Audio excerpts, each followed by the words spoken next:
it's fascinating to me how easily someone in one religion can find the fallacies and biases in another religion. I think that what's fascinating, you're razor sharp on your criticism of Islam here. Yeah, but what I find fascinating, Jeff, is that you recognize that with other religions, but you don't do it with your own. Because that may be the case. I'm just saying, and there's that confirmation bias coming up again. This is Apologetics Live. To answer your questions, your host from Striving for Eternity Ministries, Andrew Rappaport.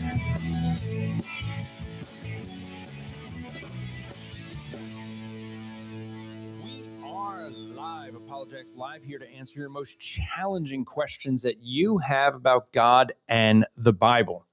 Tonight's topic is going to be, well, maybe controversial for some. It shouldn't be, in my opinion, for Christians, but we're going to talk Christianity, Israel, and Jewish hatred.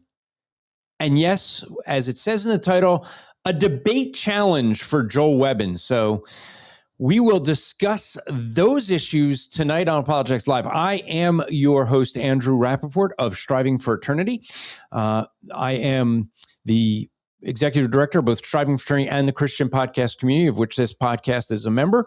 And we're here to answer your questions. So you can feel free to going to apologeticslive.com at any point during the show. And you just scroll down to the duck icon, where we do this on most Thursdays, almost every Thursday, 8 to 10 Eastern time. You just go to apologeticslive.com, scroll down to the duck icon, click on that, and that is how you join us. This is a ministry of Striving for Eternity.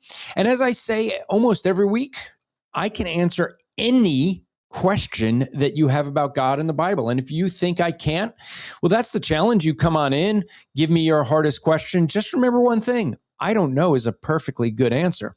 And with that, I am going to invite in our pastors who were in last week as well. Pastor Jeff and Pastor Seth, welcome. For folks who were not, last week's was kind of really a prep for what we want to talk about this week. Last week, we talked about Israel and Christianity, the nation of Israel. How should Christians view it? But tonight, we want to talk more specifically about Jewish hatred. This is something that really the three of us discussed at, what is the Truth Fellowship. And so through that also, we have some distinguishing characteristics of what the Truth Fellowship is. Pastor Jeff, I'm going to let you explain the Truth Fellowship, how that came about as you introduce yourself. And then to introduce our topic tonight, I'm going to ask Pastor Seth, as he introduces himself, to talk about this topic of Jewish hatred, because it is what he is writing about in this book that we are all co-authoring together at the Truth Fellowship. So, Pastor Jeff, would you mind starting us off? Yeah, the Truth Fellowship, and you can look at it at thetruthfellowship.org, is a group of guys that are speaking out in the truth war. So the tagline that you'll see for us is "Shepherds must speak."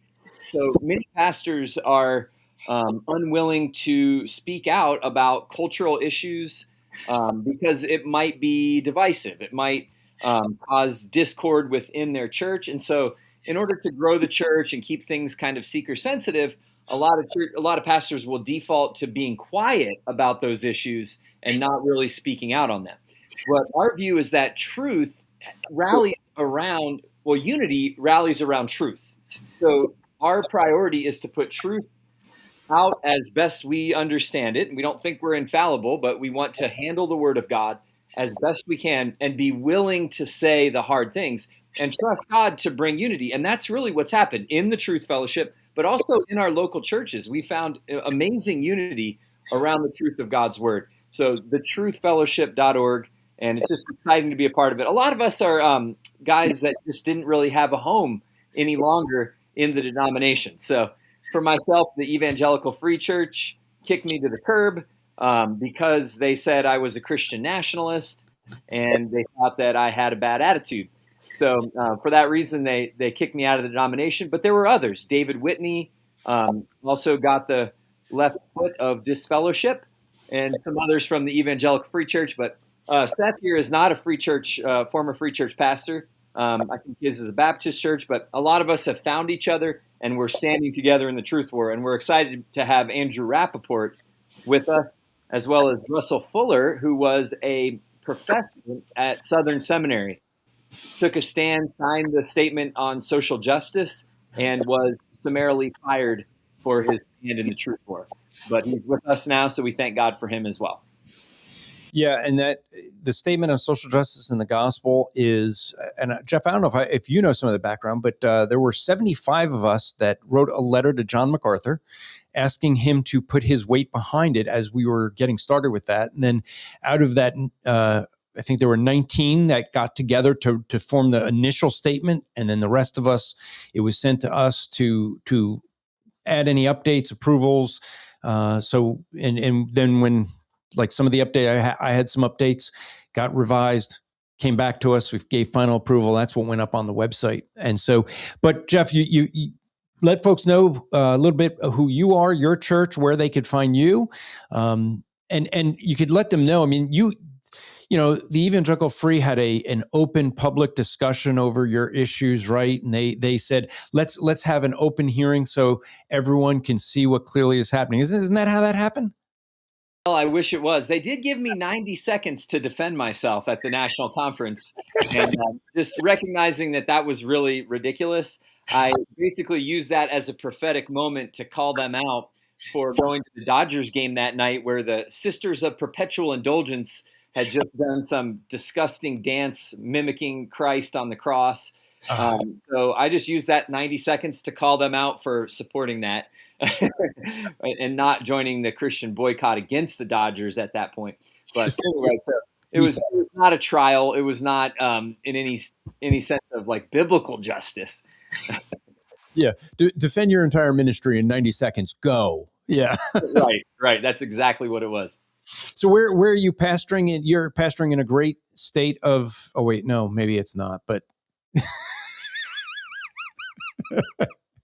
Well, this is what you and I debate the most, besides spiritual gifts, Andrew. It's whether or not New Jersey is a great state. I love New Jersey. New Jersey's incredible. Now, I know we have horrible politics and horrible government. It is. It's beautiful. It's got so many opportunities. You got the shore, you got the mountains, you got the cities, you got everything within a short distance. So people move to New Jersey and be a part of Cornerstone Church. Yeah, down there in Mount Laurel, New Jersey. I have had the privilege of preaching there and speaking there, so I do enjoy going down there. Pastor Seth, introduce yourself a little bit, and then bring us into why you felt the issue of Jewish hatred was an important enough topic to put it in our list of 13 distinctives, and then include it in the book and that you wanted to write on. But and also, you can mention your article that you have out on TrueScript. Oh, sure. Yeah. So, my name is Pastor Seth. I was here 1 week ago, so it's good to be back with you guys. And by the way, I've been to New Jersey twice. They were both in 2025, and it is a beautiful state. So it was good to be to go to the Garden State twice last year. But yeah, so I pastor in Wisconsin, and in fact, I pastor about an hour northeast of where the world's attention is right now, which is Minneapolis. We had Jeff speak out at our church at a conference almost 2 years ago, and so Jeff actually flew into Minneapolis, and that's where we picked him up. Yeah, so but I pastor across the border here in Wisconsin, so I'm very grateful that I'm on this side of the border and not on the other side of the border right now. But yeah, I pastor in just north of St. Croix Falls, Wisconsin, right on the St. Croix River, and it's a beautiful place to be. And I've been here for 9 years, and so I got connected with Jeff really because he wrote the book Woke Free Church, and I saw him do an interview with John Harris on YouTube, and I just said, I really want to connect with this guy because I really appreciate the stand that he's taking. And, my family has a long history in the Free Church. My great-grandfather was in the Free Church. My grandparents were. My parents were. I grew up in the Free Church. I was born dedicated, baptized, and even was an associate pastor in the Free Church. So I was very interested as Jeff was, speaking out on these issues. So I connected with Jeff, and kind of became one of the guys who linked arms with him during that fight. And so, as I mentioned 1 week ago, that's kind of how the Truth Fellowship was started. And then we added other guys along the way, like you, Andrew, and like Russell Fuller and some other guys who are not have no connection with the Free Church. Yeah. So yeah, the Truth Fellowship, we have these 13 distinctives. And it says on the website, it's the statement on biblical shepherds. And so what we're saying is that a faithful biblical shepherd in 2026 will be holding to these positions. We'll be standing on these positions. And one of the really discouraging things over the last year or two is a lot of the people, quite a few of the people who we used to link arms with, speaking out against the social justice movement, all of a sudden just started all this anti-Israel rhetoric, anti-Jewish rhetoric. And I had a few circumstances in my life. One time I was in Walmart, and this lady and we were talking, and she's a Christian, and I thought we were on the same page. And she was talking about all these horrible things happening in the world. We were talking about the opening to the Paris Olympics, and remember that blasphemy that took place in that opening ceremony at the Paris Olympics. And so this lady and I were talking about that, and then she completely caught me off guard when she said, "Isn't it horrible what Israel is doing?" And so I stopped her. I'm like, "Okay, let's talk about this." And in the front of Walmart, as my wife and children kept shopping, I kind of got into a little bit of a debate in the front of Walmart where I explained to her, I said, I know you're anti-woke, and you need to understand the woke dynamics in the Middle East. They view Israel as the oppressor and the Palestinians as the oppressed. And so I was explaining that to her, and she didn't get it. And then I had conversations with other people, these were anti-woke people, but they're saying, "Oh, isn't what Israel is doing horrible?" And then it went further than that. Then it went to, Jewish people are the problem, and it started, I noticed on YouTube. Tucker Carlson was someone I used to really appreciate. During COVID, he took a really strong stance during COVID. He was against the Black Lives Matter stuff. He just, he hit the nail on the head so many times when he was on Fox News hosting the show Tucker Carlson Tonight. I'd watch his monologue every single night. And then I started to listen to what he was saying about Israel and the Jewish people. And I'm thinking, what is going on here? I thought it was kind of weird, how kind he was to Putin. And I'm like, that's kind of weird. And then I started to notice how kind he was to these Islamic leaders. Then he was kind to the Venezuelan leader, Maduro. And I started to notice there's a pattern here taking place with Tucker Carlson. But he was really hard on Israel, extra hard on Israel. So, and so he was one voice, but I would hear it from Joel Webbon, who we talked about a little bit about 1 week ago, where he was pushing this rhetoric, and not just him, but some other guys. And of course, Nick Fuentes is a very, very he's the extreme, but of course, Nick Fuentes and Joel Webbon are now linking arms, right? So this issue has really taken off within the evangelical movement, and honestly, it's a lot of these guys. Most of these guys are reformed guys. They're anti-social justice guys. They're reformed guys, and they are participating in this rhetoric. So at the Truth Fellowship, we said we got to say something about this, and so I want to read our statement here. This is our distinctive number 12 on the Truth Fellowship website. The verse we have here is James 2:1. My brothers, show no partiality as you hold the faith in our Lord Jesus Christ, the Lord of glory. And here's the statement. We are concerned about a growing ideology that unjustly targets Jewish people as uniquely evil based on their biology and falsely attributes to them social and global evils.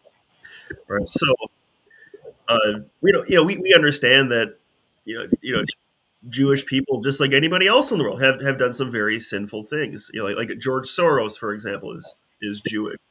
One of the vaccines was developed by Jewish people, but they've been blamed for basically a cabal of, they run the world. And if you trace everything back to its smallest point, what you're going to find is that you're going to find Jewish people behind all of these evil actions that are taking place. So basically, behind every conspiracy is a Jewish person. So you started to see this develop, and I could go through things here. When I write in my chapter, I focused a lot on Tucker Carlson because he's the one I'm concerned about. And here's why I'm so concerned about him. I'm more concerned about him than Nick Fuentes. I'm more concerned about Tucker Carlson because he has the guise of credibility. Just like I'm more concerned about Tim Keller than I am about Joel Osteen. Tim Keller would share a stage with some credible people, which gives him credibility, which made his teaching on social justice very dangerous. I think there's that same dynamic going on here. So Andrew, do you want me to share a little bit about some of the things he said? Yeah, that'd be good. Okay. So here's what over the last year or two, this is what he's had on his program. He's pushed this ideology. Again, this ideology, it sees everything through this lens. Okay, so it's similar to critical race theory, right? Critical race theory saw everything through the lens of this oppressor-oppressed dynamic, where, for example, what happened in Minneapolis in 2020 when Derek Chauvin and the George Floyd incident happened, everyone just immediately thought white cop killing black man, right? That's the narrative, without looking at any of the facts to say, okay, what exactly happened here? So ideology viewed with what just happened. Okay, so there's a similar dynamic going on here with this Jewish hatred ideology, where they see everything through that lens. Okay, so Tucker Carlson has pushed this ideology in several different ways. One of them is by having highly questionable people on his program, and instead of grilling them for their outlandish views, he has performed the interviews as if he agrees. Okay, he's become known for these kind of softball interviews where you can tell he's actually agreeing with the people he's interviewing. He's not pushing back. Of course, on TDHP, Jeff, you and I, we've interviewed people we agree with, and we don't give some serious pushback. But if we interview someone we disagree with, we're going to give some serious pushback, right? We're going to ask them some hard questions. And for folks who don't know, you gave the initials for the podcast, but what is the podcast? Oh, tearing down the high places. Yes. Yeah. Tearing down the high places. Yeah. You can find it on YouTube and Rumble. And where else can you find it, Jeff? You can find it. Yeah. I think the best place is to go to Cornerstone Church, Mount Laurel on YouTube. And it's just in the video section. The particular episodes are tearing down high places. Okay. Yeah. So Tucker Carlson here, he has Nick Fuentes on. Of course, Fuentes is pro-Hitler, pro-Nazi, pro-Stalin, white nationalist, and he's unashamedly these things. Okay, so he has Fuentes on his program without any real pushback whatsoever. Tucker Carlson also interviewed Daryl Cooper. Daryl Cooper, I call him a pseudo-historian who describes a different story about the Holocaust, minimizing Hitler's evil and pointing the finger at Churchill, calling Churchill the chief villain of World War II. Okay, what's his view of the Holocaust? What was that? What's his view of the Holocaust? Basically, he's like, it wasn't nearly as bad as as they say it is. Just greatly minimizing it, and Hitler had his hands full, and so he just needed to put some people who were opposing him in just these camps over here, and. Does he take the view where they were after the fact they were just trying to embellish the numbers and it really wasn't that big? Okay. Yeah. So people are. I mean, that's a common trend you're seeing right now. They're either greatly minimizing the Holocaust or they're denying it altogether. One of the two. And yeah. So Daryl Cooper is one of those guys. And to show his approval of Cooper, Carlson stated that he is the greatest and most honest historian in America. Okay. Exact quote from Tucker Carlson. So he's also interviewed David Collum, who believes that the United States should have allied with Hitler in World War II rather than the Soviet Union. This belief comes from the historically inaccurate view that the Holocaust was exaggerated, like I said, and therefore Adolf Hitler and the Nazis were not as evil as everyone said they were.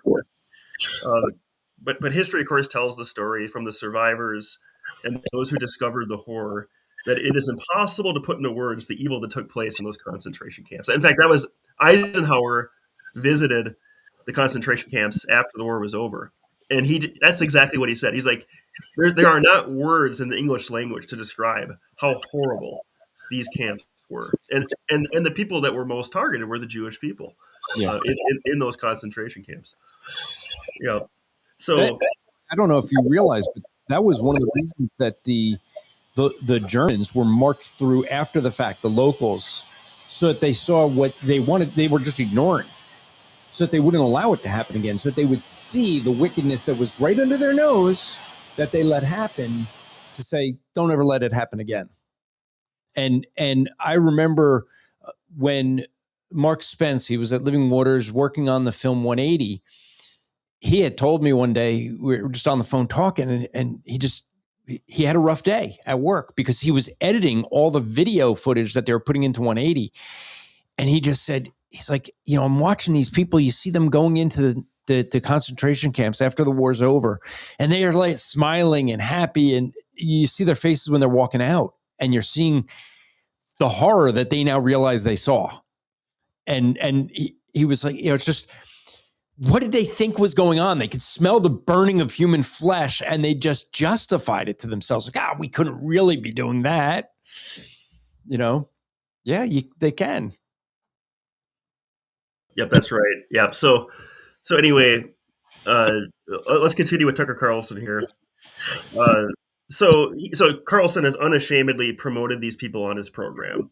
Now he has not come out himself and said that the Holocaust didn't happen, but again, he's had these people on his program. His brother, in fact, actually went on social media and said it didn't happen, which I find very interesting. So his brother explicitly said it. But Tucker Carlson's brother that said it? Tucker Carlson's brother, yeah. Okay. So it's like, I bet they've been talking behind the scenes, yeah. But anyway, so furthermore, he has platformed several pro-Hamas guests claiming that Israel has run American foreign policy in the Middle East for decades, while saying the Israeli military has participated in ethnic cleansing in the Gaza region. Yeah.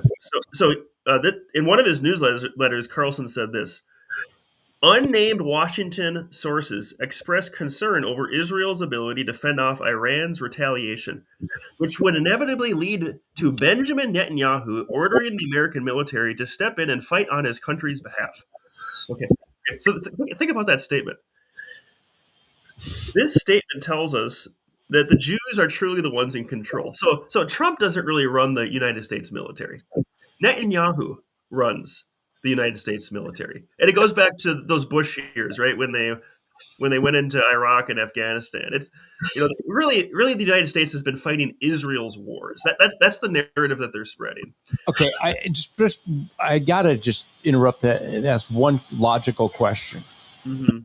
If we are doing nothing but doing the bidding of Israel, especially Netanyahu, why was it that Bill Clinton's advisor, James Carmel, was the one who was advising the guy who ended up, Sharon, who ended up beating Netanyahu with fake charges, just the same way they did here in America, with just creating a fake case. And then every time Israel went to war, the United States would go, okay, you almost wiped out your enemy. Stop now. Right? Why was it if we're just bowing down to Israel, why was it always the United States that stopped them from finishing and they always listened to us? I'm just curious. I don't know. I shouldn't ask logical questions, should I? Yeah, there isn't any logic to any of this. So yeah, that's yeah. But anyway, okay. So he, he says things like this. Now, when he had Nick Fuentes on his program, Fuentes talked about organized Jewry, right? Like this authority of these Jews that are running the world, and actually Joe Webbon had Nick Fuentes on where they talked about that as well. So this does, we'll get to Joe Webbon here in a little bit, but now, continuing to show Carlson's agenda against Israel and the Jewish people, he has given soft interviews to the greatest opposers of Israel in the Middle East. In particular, he has promoted leaders in the Iranian and Qatar governments, and that's where Tucker has earned the nickname Tucker Qatarlson. Now, even though they are strongly for the advance of Islam in the West, okay, think about that. What Qatar is pouring millions and millions of dollars into America to try to spread the lies that Israel is this evil nation, that Islam really is being oppressed, and Qatar wants to advance Islam into the West. So which they've already succeeded very well in Europe, and they're already doing very well here in the United States. Actually in Minneapolis. Speaking of Minneapolis, Yeah. Hundreds of thousands of Somalians live in Minneapolis, and I used to do evangelism down in Minneapolis to these Somali Muslims, and one thing about it is you go down there to South Minneapolis, and it feels like you're in East Africa. They do not assimilate. Mm-hmm. And that's one thing people don't understand is like they do not assimilate to the cultures that they move into. The eventual goal, especially of those who really know what's going on, is to have Sharia law. They want to gain enough power to get to that place. Okay, so think about Tucker Carlson here, platforming these guys, basically presenting them as the victims to Israel's tyranny. So now, interestingly, his most contentious interview is with pro-Israel Senator Ted Cruz. Yeah, yeah. So before you get that, let me bring Jeff, because I know Jeff has to drop at the top of the hour. So, with what he said so far, Jeff, what do you have to add to this, or anything else you want to bring in? I know you got to drop at the top of the hour, so I think that what Seth said early on about the victim mentality and the woke mindset, where everything gets processed through this lens, really explains a lot. Because when I'm hearing Tucker Carlson recently, everything he does now and says seems to be going through the lens of what will help his narrative against Israel. So what does Nigeria have to do with Israel? Absolutely nothing. So why is Tucker Carlson coming on to say, well, the killing of Christians in Nigeria is probably not as bad as they're making it out to be. It's overblown. Same thing he does with Minneapolis. All this stuff, he's jumping in, trying to get the spotlight off of Muslims, off of, the fraud that's happening with the Somali community. He even did the same thing with Mamdani. If there's not a subversive person, worse than him, like if there is one, I don't know who it is. I mean, Zoran Mamdani is the exact opposite of everything America stands for and everything that we need. And yet Tucker looks for ways to just make him not that bad. And it just really all comes down to this fact that this victim mentality, that the Jews are somehow victimizing him in America, that becomes the overarching narrative that controls everything. It really is a mind virus. It's horrible. yeah. Oh, So here's what Mamdani, or what Carlson said about Mamdani. Okay, so now here's what's interesting. Leading up to the New York City election, all the conservative heads, the who's who in the conservative political world. Guess what they're talking about? The New York City race that had all the attention. Right? We can't let Mamdani win. Guess how many times Tucker Carlson mentioned Mamdani 1 month before the election happened? You mean at all, or just in a negative way? Well, I'll explain. So guess how many times he mentioned him? I don't know. Maybe my guess, maybe a dozen at Jeff most. got it. Jeff got it. Zero and one Once. time. Once. Was it? And he mentioned him in a positive way. 0 times in a negative was going to be. So at least I would have been right there. Yeah, so he mentioned it in a positive way. Basically, he said, during the mayoral debate, they were asked, what country do you want to go to? And a couple of the other guys said Israel. And Mondani said, I don't want to go to any country. I just want to be in New York City. I love New York City. And so, of course, Tucker Carlson loved that comment. And yeah, so that was the only think about that. He's supposed to be a conservative political commentator, and he didn't even talk about this New York City election. Like his focus is not on beating the left. I mean, look, his focus is on making his payments, right? Getting his money. Yeah. Now it's about building his platform. Now that he's not beholden to anyone, I don't know about you guys. I had Charlie Kirk came to me in a dream, and he told me that Candace Owen and Charlie and Tucker Carlson are on the payroll of Alex Soros. And it's got to be true because Charlie came to me in a dream. Hey, if it's good enough for Candace, it's good enough for me. I mean, but no, I mean, I don't know if you've heard, but this is the very reason that Dan Bongino said he left the FBI to come back in to be able to speak in the public forum, because he's realizing that the conservative right is being lost and muddled down and watered down by the Candace Owens and the grifters like Tucker Carlson, where they had some conservative, following backbone. But once they went out on their own, they've kind of given that up and gone Lulu. I mean, they're basically no different than the wokeism that the three of us fought. It's just they want a conservative wokeism, where they're going to pick and choose who the victims and the victimizers are in a different way. But it's the same woke nonsense. Yeah. Listen to what Tucker Carlson said about Mondani here. Okay, so this isn't one of his newsletters. He said, "Is the incoming mayor a fan of Israel? Does he want America to fight its wars? Not particularly, but a Jew hater? That's a different conversation. We've never seen anything to suggest he falls into that ugly camp because he doesn't." Okay, so think about this. There were rabbis in New York City who met with Mondani before the election because they just wanted to know his views on Israel and Palestine. And this rabbi goes public and he says, Mondani's views on Israel are the most radical possible. He not only thinks that Israel is doing ethnic cleansing and they're oppressing the Palestinians, he also believes that they should not have any state anywhere.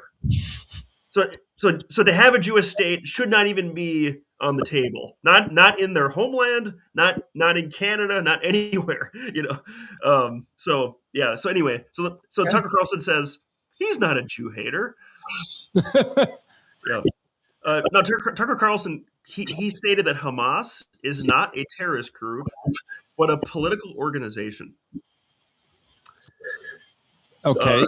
Does he admit that Islam is also a political organization and one that is incapable of operating in a capitalistic country?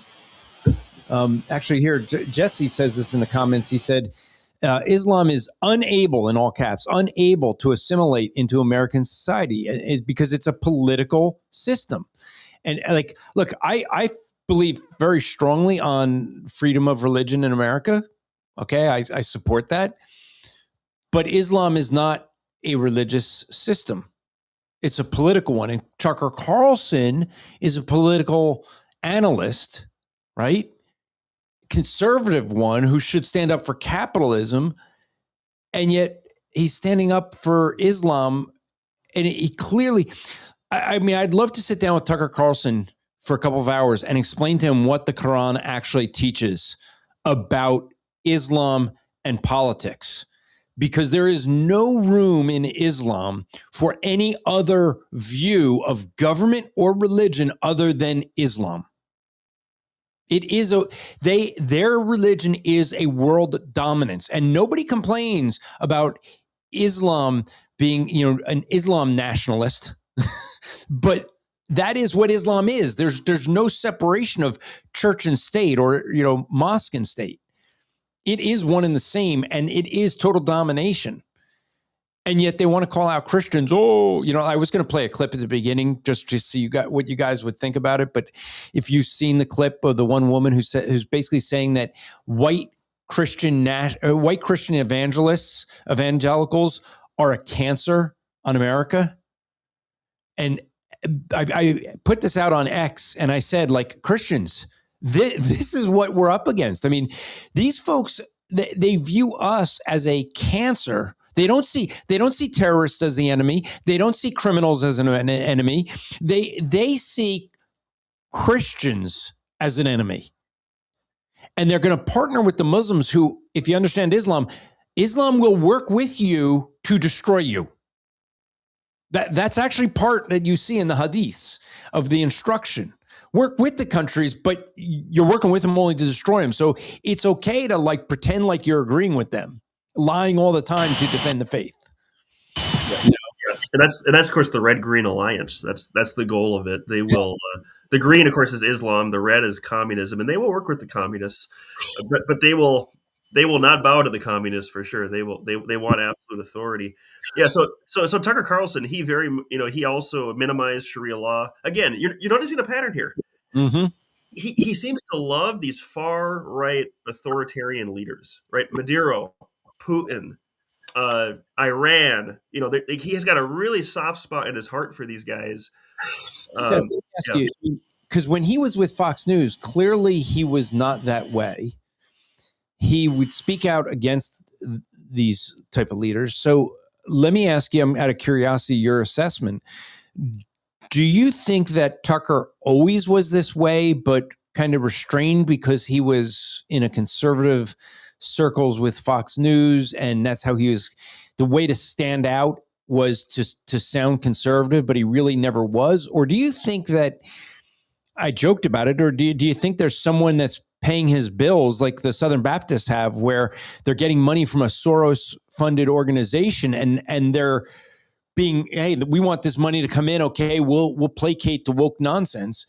Do you think that could be, or do you have a different opinion? And then, Jeff, I'll be curious of your opinion of that. Yeah, a wealthy Muslim man actually helped launch Tucker Carlson Network once he left Fox News. Okay. And that's public knowledge. And it's pretty incredible that more people don't know about that. He's probably receiving more money than that from Islam. So I guess it's hard to say, like, what was he just playing us all these years? Because we didn't know this anti-Israel stuff did not come out when he was on Fox News. I never noticed it anyway. But from a biblical standpoint, I've thought about this, and because I've seen this before, I mentioned Tim Keller earlier, and I think you can talk about some other guys who speak a lot of good things. They speak a lot of truth, and it makes them extra dangerous when they go down a dark path. Because they bring a lot of people with them. Even credible people get fooled by these guys. Look at Candace Owens. I mean, I have to admit, like, it boggles my mind how many people follow Candace, and her proof that Charlie Kirk's wife was behind this, and the people at Turning Point had Charlie killed, was that Charlie Kirk came to her in a dream and told her this. And like, none of her followers go, that's crazy. Like, gee, that's not really evidence.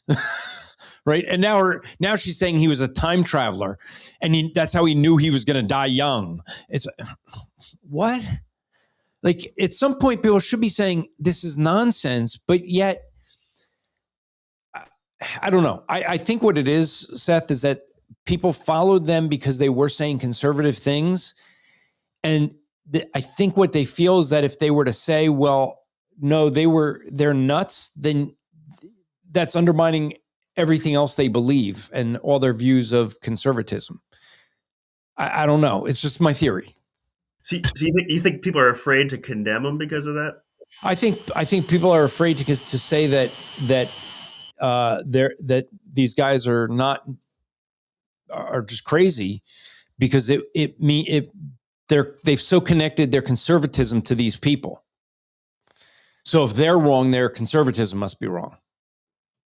I don't know how else to explain how some people, really intelligent people that can see the hypocrisy within the media when it comes to the left, see the same exact techniques on the right and go, oh yeah, this makes sense. Yeah. Uh-huh.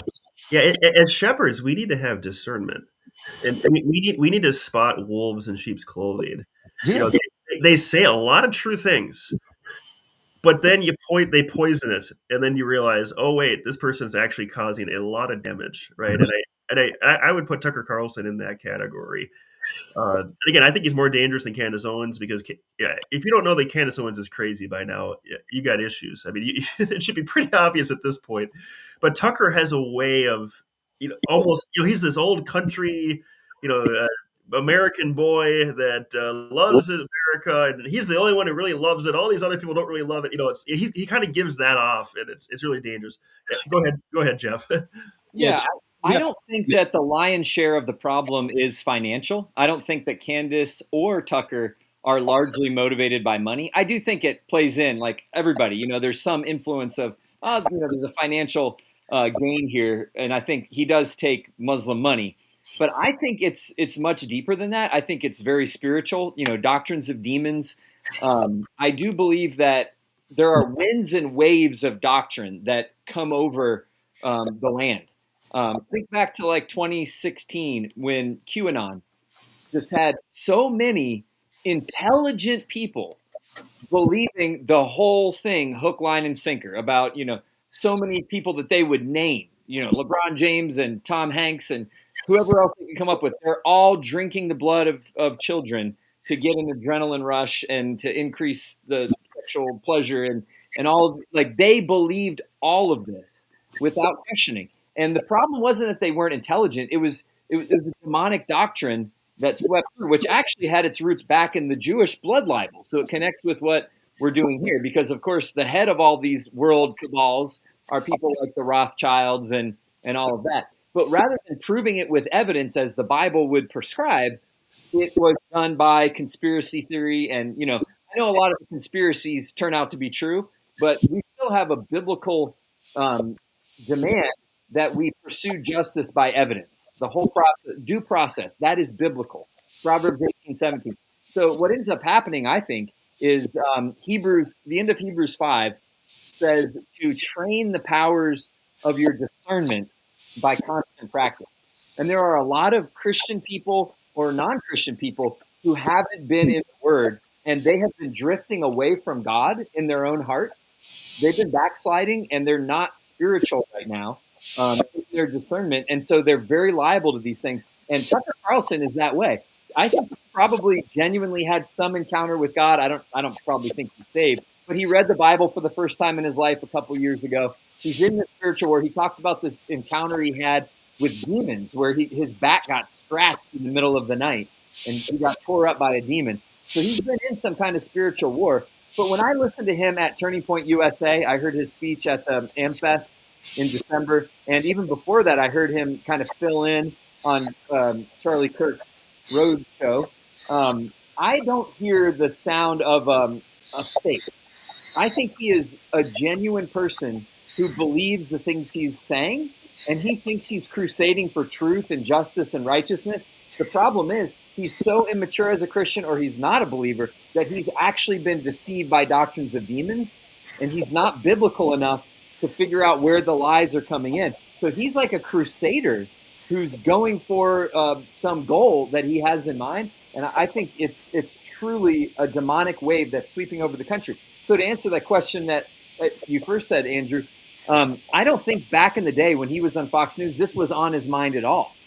I think he was doing his thing. I think it's been recent years when this wave of hatred of Jews has really reached fever pitch, that it also got into him, and he did not have the structural integrity as a Christian to resist it. And so we're seeing what we're seeing. I think it's a demonic doctrine that's overtaken him in recent years. That's certainly an interesting view. Now, I know you have to go at top of the hour. So before you have to take off, I do want to make sure we get time for a public challenge.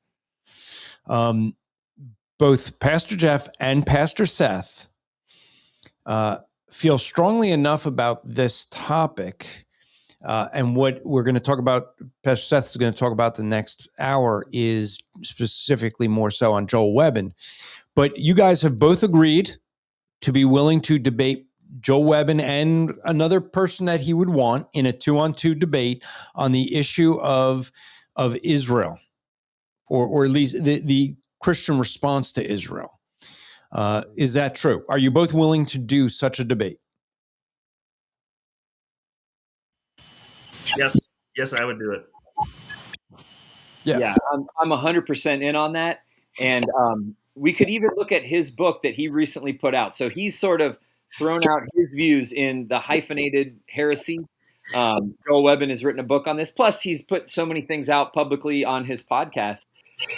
We could narrow that topic and define it, but it is just a very important issue right now. And yeah, I would be willing to debate that.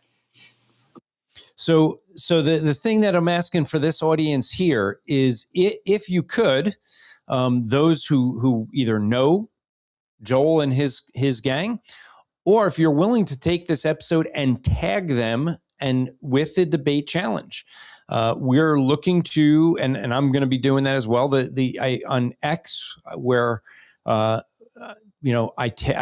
name this to be that it's going to a debate challenge to Joel Webbon. So that is the challenge. And now I'm going to tell you right now. Here's the thing. I said this last week. I'll say it this week.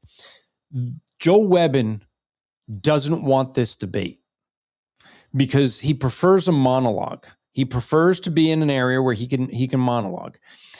And if he's going to be in a debate where it's not a monologue, where he can't clearly win, he wants it to be something where he can try to influence some big crowd. You're going to hear Joel Webbon, if he ever refers to this challenge, he's going to say, oh, well, they don't have a big enough platform, these two unknown guys, right? That'll be the way he'll argue it. When he says that, one thing for sure, he's not arguing for truth. He's only arguing for his platform building. Okay? That's the proof of it, that he's a platform builder. If he's a man for truth, he'd be willing to debate these topics that he feels so strongly about openly. We have a program right here. We have done many formal debates. I have moderated many debates, and anyone can look at the debates I've moderated, and you don't see me being biased toward any side. I manage the clock. That's what a moderator does. I read the questions. That's what a good moderator does. But we have a platform that we can have them come and have this discussion. It is an important discussion, I believe, not just because I'm from a Jewish background. That's why I'm not challenging the debate, because I don't think he'd ever debate me because I'm Jewish. And he's going to be like, oh, see, you're biased. Okay, so take me out of that. But the reality is, I do think it's important for us to have a right view of Israel, and to not be arguing and dividing as Christians over the issue of the state of Israel, and arguing that people who are going to be, who are going to have differing views of Israel, that it's either a salvific issue, or to argue that there's some, to be sitting here and denying that Israel is a state today. Now, I am laughing, and Jeff and Seth, you may see why, but we have our friend back who is the Prophet Muhammad in Bible Isaiah 42. Now, for the record, anyone could go back, see last week how this person was, and I still haven't blocked them, because I'm hoping that this character would actually come in and to Apologetics Live, and anyone can. Even if you disagree with the issues that Jeff is saying about Israel, you can come on in, apologeticslive.com. You can join the discussion. And even if you disagree and want to have a debate on things, hey, you prepared, I didn't, let's debate it. But this Prophet Muhammad dude, that I'd love to see him come in and we could talk about how the author of the Quran doesn't know everything. So it can't be God because he doesn't know what the Trinity is. He doesn't even know how human biology works, by the way. You know, Prophet Muhammad out there, if you think the Quran is so accurate, just tell me where semen is. You know, that male part of the seed. Because the Quran says it's in the small of the back, and that's not good biology. So we could talk about things like that if... Yeah, and Andrew, speaking of the small of the back, we should ask Prophet Muhammad in the Bible, Isaiah, what was up with the night of Al-Zut? David Wood has put out some videos about Muhammad and the night of Al-Zut. If you guys haven't looked that up yet, Muhammad's a pretty weird dude. Pretty weird dude. I haven't seen that one, but I have seen the Prophet Muhammad. You know, he says, okay, you're limited to the number of wives, being the number of wives he had at the time. You know, because his youngest wife I kind of picture her as a pretty feisty girl, and he just suddenly decides he wants to have his adopted son's wife, and so he can have an extra wife that others can't. And she's known for having said, "Oh, you're a prophet of God. You always get, God always gives you what you want." And I don't think she was saying that in the way of, "Oh, yes, you're a prophet." It's just, I think it's more sarcastic, like, "Oh, sure, because you're a prophet. Just so happens God always seems to agree with what you want." You know. And then Surah 66 comes just to justify him taking his adopted son's wife to be one of his many wives. Which also, didn't he have other wives that were sisters? Is that the case? I'm not sure about that one. I'm not sure about that. Joseph did that. No. I think it was cousins. I think he was one of the first that had a first cousin marriage, which has gone on and on for the centuries now, just like Andrew Wilson exposed with what that's done to IQs. Okay, you and I have to talk about that. I'm not up on that one. Yeah.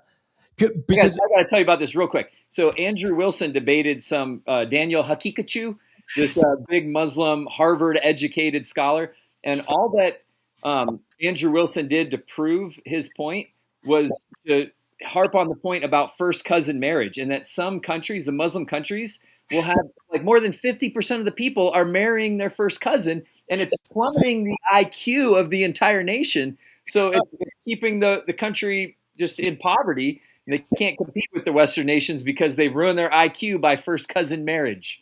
Well, I guess based on that, then Joe Webbon wouldn't debate them because their IQ is not high enough, right? Right. Well, there was a guy who had a 130 IQ who said he won the debate with Ruslan. Okay, so here'd be a thing. You know, I know Joe Webbon's made the comment about the IQs. People under 130 can't be smart enough to understand what he says. So, hey, Joel, I mean, if you did want to debate me, I got 168 IQ. I've passed the test from Mensa. I'll put my numbers up of IQ and T cells up against yours any day because I think I got more testosterone than you ever had. So if you want to go either way, bring in the numbers. I love it, dude. Did you see that the guy with the highest IQ in the world is now outspoken as a Christian and trying to plant churches? A Chinese guy. Isn't that awesome? Yeah. Yeah, actually, there's I think the highest IQ guy in America, highest IQ male in America is a Christian. I forget how old now. Now he's got to be in his later 20s.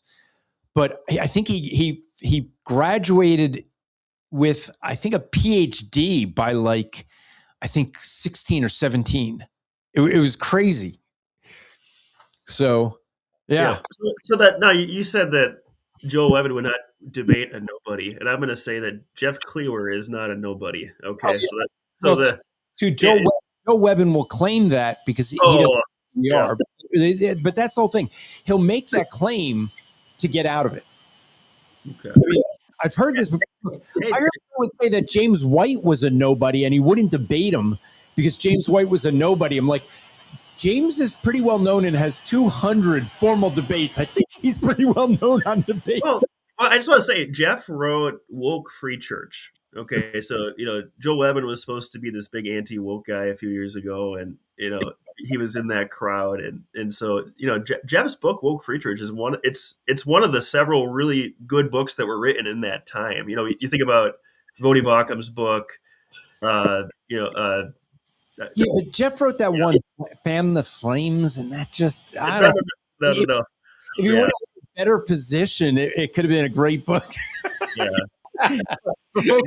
So Vodi Baucham's book was Fault Lines, and then you had John Harris's book. He wrote actually a couple books on the social justice. Dealt more with what was going on in the Southern Baptists, and I'm joking about with Jeff on Fanning the Flames, but Jeff's book on Fanning the Flames was actually really good because he kind of showed both sides of the issues on the charismatic gifts.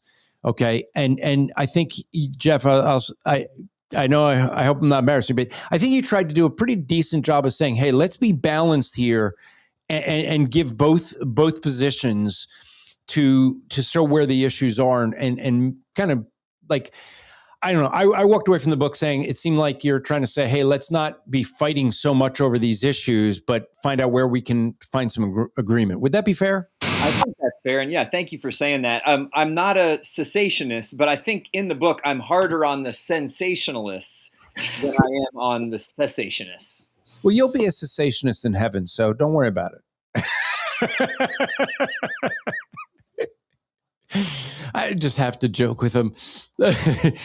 But so, Jeff, I know you got to go because you got a meeting. But anything else you want to talk about as far as this, just the whole issue, whether it's the Truth Fellowship, we got a conference coming up in May in Tampa, Florida. Whether you want to talk about, you can give more details about that. You could talk about, the book that we're trying to put out, the Truth Fellowship, the debate challenge, anything you want to promote. Awesome. Thank you. Just real quick. Yeah. thetruthfellowship.org. And then scroll down on that page and find the button attend. And you can find all the information about the conference. It's at my brother's church in Tampa, Florida. So we're going to all be there. All of the Truth Fellowship people will be speaking. We have John Harris speaking. We have Russell Fuller speaking. And it's going to be an awesome time of fellowship. It's a small conference, relatively speaking. So we'll get to spend time together, have meals together, hang out. So I actually have a bunch of people from Cornerstone Church in New Jersey coming down.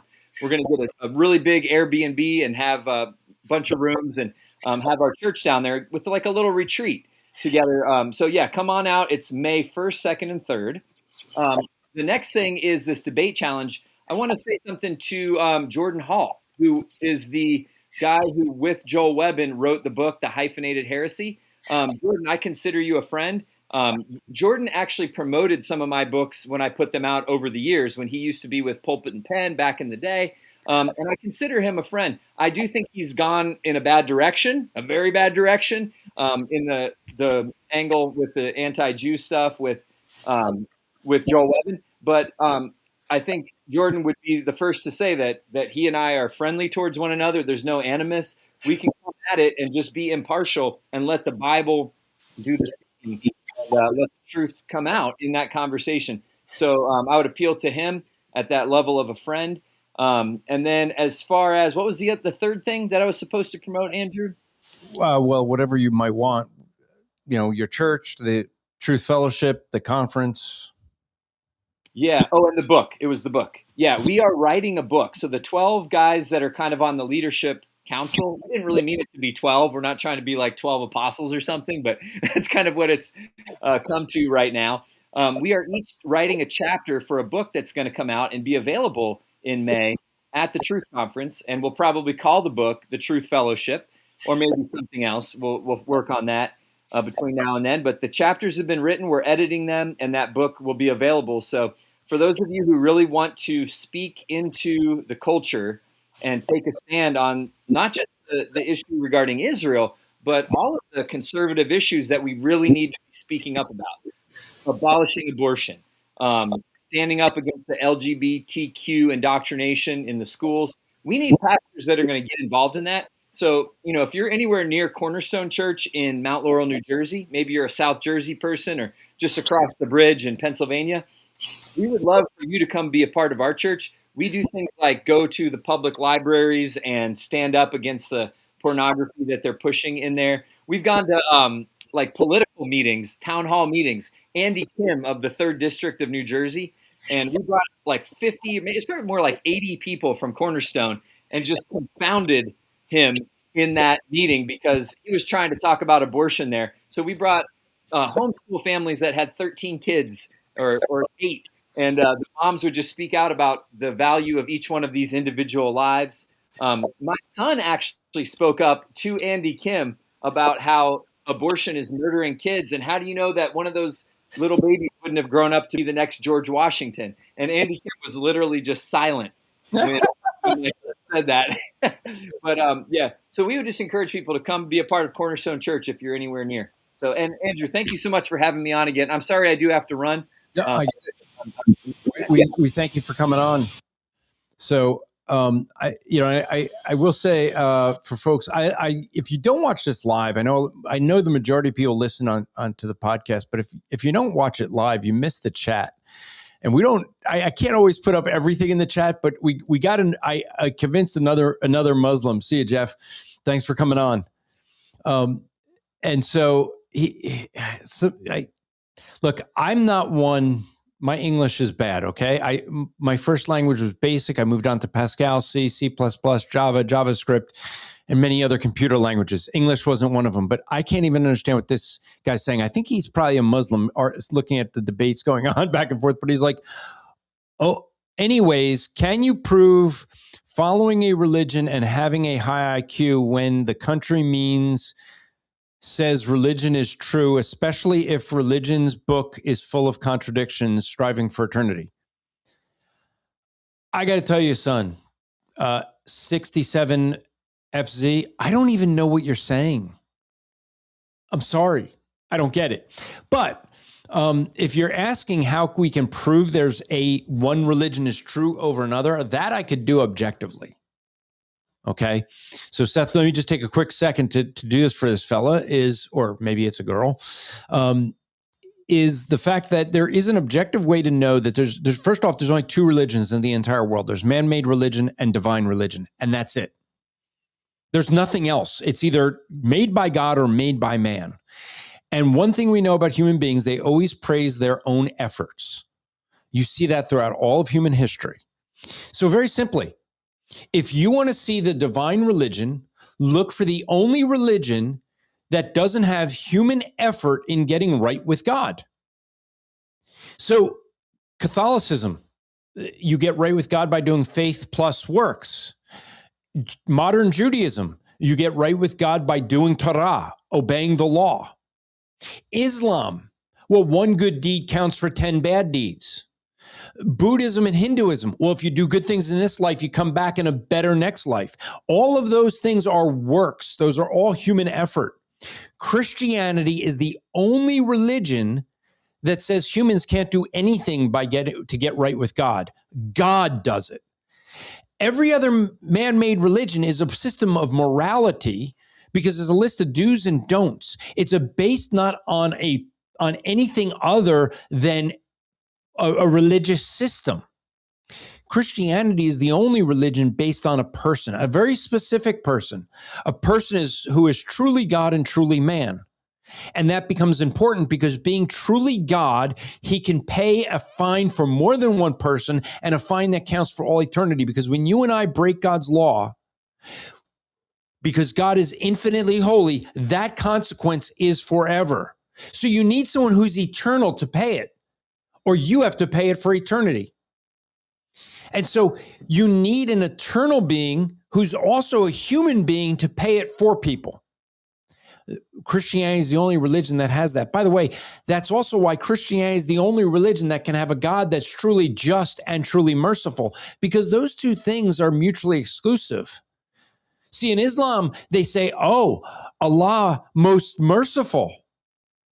Well, if he's most merciful, then he can't be just, because justice says he has to pay the full weight of sin, and mercy says he lets a pass on sin. How do you get the two of those to be together?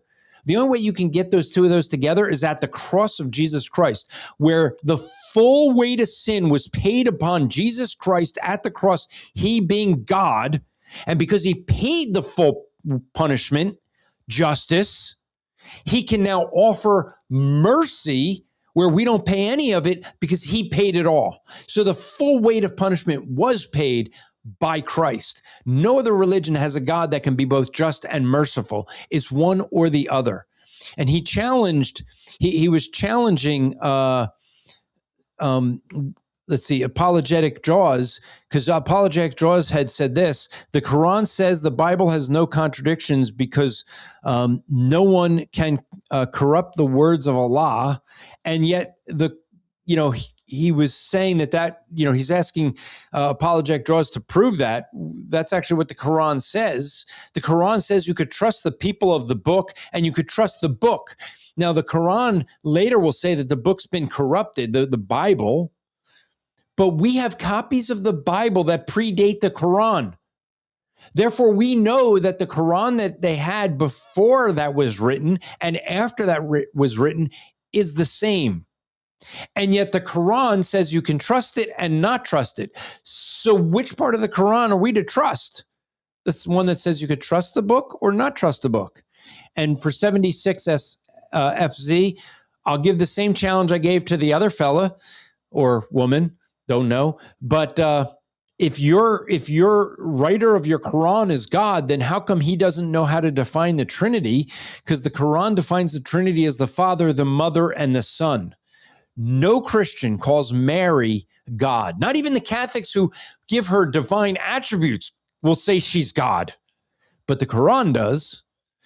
So did Allah just not know what Christianity believes? I'm just asking a question here, like Candace Owens. All right. So Seth, so let's talk more about this, and specifically, let's move on to Joel Webbon and kind of some of the things he's been teaching. Yeah. So yeah, Joel Webbon. He's kind of this is a guy I used to listen to a few years ago, and he really, I mean, honestly, appreciate it. Kind of like Tucker Carlson. I mean, they followed a similar path where I used to listen and be like, oh yeah, this guy is saying a lot of good things, and of course. Joel Webbon was he was associated with our friend John Harris, and I think that gave Joel a lot of credibility. And I know that John really liked him too. And John was a guy with good discernment. So. And I had this last week is that I was on John's program. This is the only interaction I've had with Joel Webbon. Was that John had both Joel and I on the program to talk about coming out of charismatic background to reform background. I knew nothing about Joel before, haven't followed him at all. So I don't particularly have a dog in the race with this because I don't follow him at all. I've heard the things that people have shared and he said, and I'm like, yeah, I would disagree with that. But, when that, I think I told you guys off air last week was when that statement came out from the church, about him saying he was disqualified, and they came out about it, but there were so many errors in that. A lot of people asked me to talk about it because so many people were like, "Oh, this clearly disqualifies him." I'm like, no, I actually was defending Joel to folks with that because just based on that letter, there were some real clear issues with that. I thought with the church, I think it was more them covering themselves after the fact. In that letter to me, because it was like they're saying, oh, we always said he was disqualified, but you sent him out.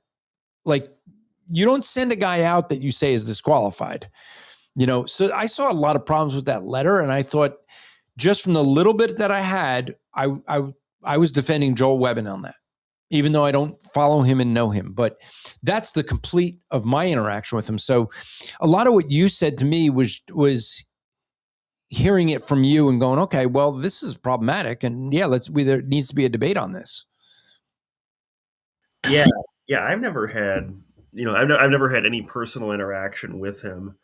But again, I listened to him a lot, back in the day, again, during the height of COVID and the social justice push from the left, of course, the social justice really invaded evangelicalism. And so he was a pretty clear voice, during that time that I appreciate. And I even recommended him to some people, like, yeah, you should listen to this guy. He says good things. And honestly, if I were to go back and listen to some of his old stuff, I'd probably still love it, because he said a lot of true things back then. But again, kind of, like Tucker Carlson, there was a turn that took place, and I didn't really notice it until probably the last year, maybe year and a half, where again he started to go down this anti-Jewish, anti-Israel path.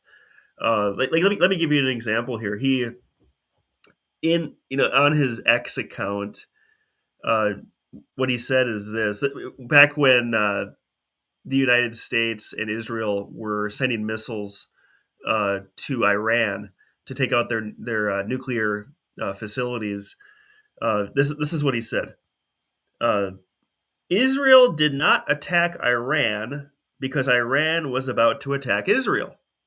Israel attacked Iran because there was about to be peace. Okay. Wow. Okay. Yeah, so you kind of get a flavor of his thinking. Again, it's this ideology, right? He sees everything through this lens of they're the bad guy.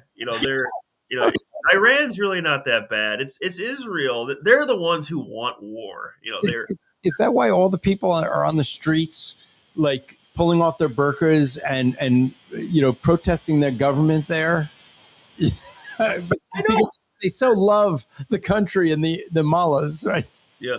Yeah, I'm grateful to have Babylon Bee on our side because they've actually written a couple articles against Tucker Carlson, and one was after the Nick Fuentes interview. Babylon Bee said that Tucker Carlson interviewed Sasquatch and didn't ask him any hard questions and just gave him a softball interview. Yes, that was really good. And then they said Megyn Kelly defended him. That's been kind of the pattern. She's always defending Tucker. But then so Babylon Bee also did another one about Tucker recently with Iran. That Tucker doesn't understand why the Iranians are rebelling against their leadership. Because he's been praising them so much.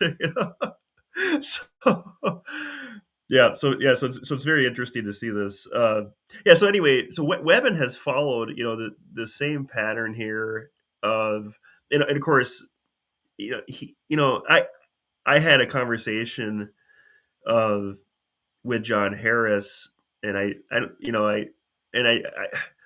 think that it's okay for me to say this because the Christ is King conference is public. Anybody can go see it, and basically John and a number of guys there were like, this is really dark, when they went to that conference last spring. Andrew, were you aware of that conference that was held? Yeah, I vaguely, I didn't really follow it. I heard more about it after the fact. Yeah, there was kind of a breakup between, I guess there was a breakup between like Joe Webbon and James White and Doug Wilson and those guys where I think, was it Joel Boot was another one where, these are all post-millennials, but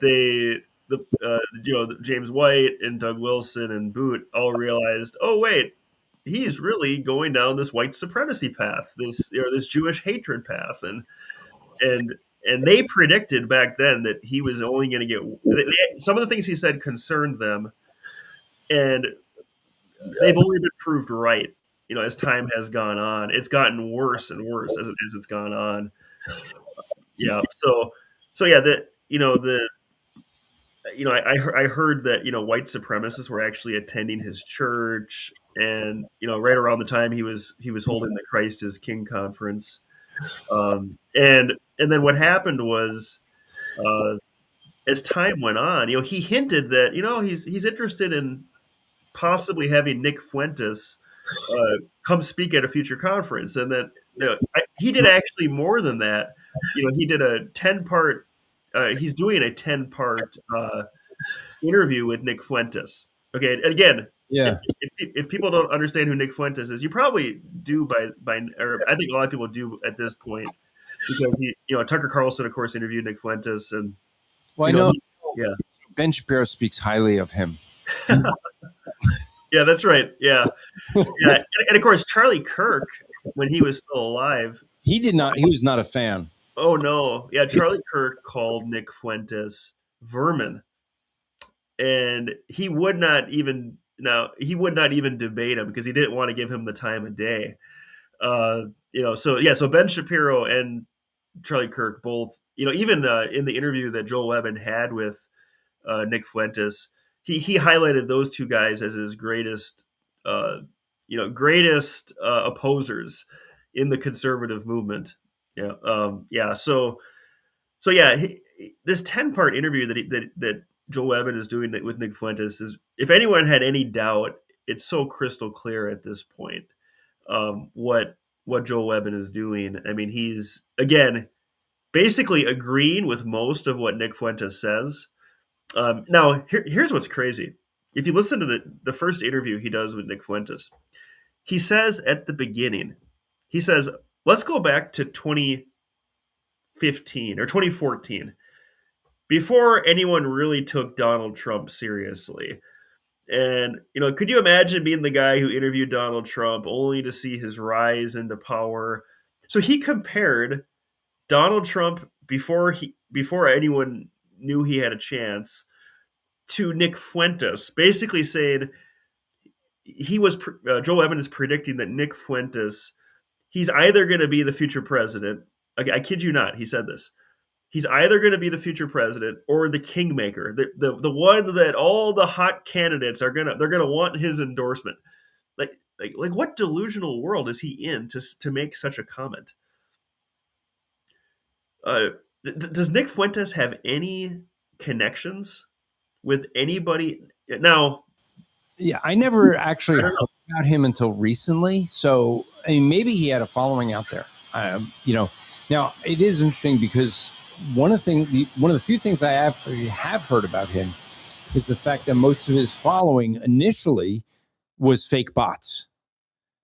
And so maybe he doesn't have so much of a following as we think.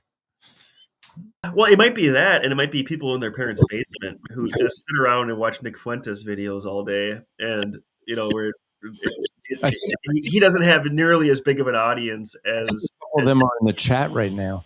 The Muslim in the chat I think he's in his mommy's basement. Okay. Yeah, that's right. Yep. So I don't know how big of a following he actually has, but it does. The group that again, all these guys are reaching, whether it's Nick Fuentes, whether it's Tucker Carlson, whether it is Joel Webbon, it's white young men. That's the group that they're pulling in. And so Andrew, I think at the Truth Fellowship, we really need to keep an eye on that and say, okay, don't go after these guys. This is not good. This is not going to lead you down a good path, because basically what they're saying is you guys have been set up to fail.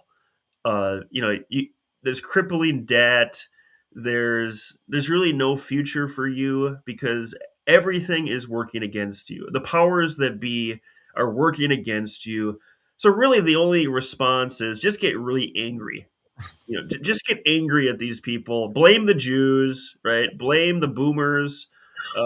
Blame anybody else who might get in your way. But yeah, a lot of it is directed at it's the Jews' fault, right? So maybe I should do the talk that I did at Jeffrey Rice's church which is now an article on TruthScript on the difference between true ministry and platform building. Yes, yeah, that would be good. Okay, so someone I know actually told me that Joe Webbon actually admitted that the more he spread Jewish hatred, or the more he said against the Jews, the more views he got, and his channel absolutely exploded once he went down that path. I mean, he was seeing it with all of them. Seeing it with Candace Owen, Tucker Carlson, all these people. They found something that brings in a new audience, and because it's really this simple. If your goal is platform, then you don't care for truth. Mm-hmm. You care for whatever gets you clicks.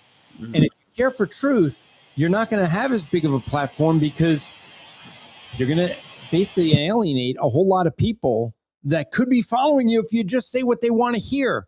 Well, it's more important to say what God wants to hear than what you want to hear. And at least I can only speak for myself. I'm less interested in what you think I should be saying, and I care very much about what God thinks I should be saying.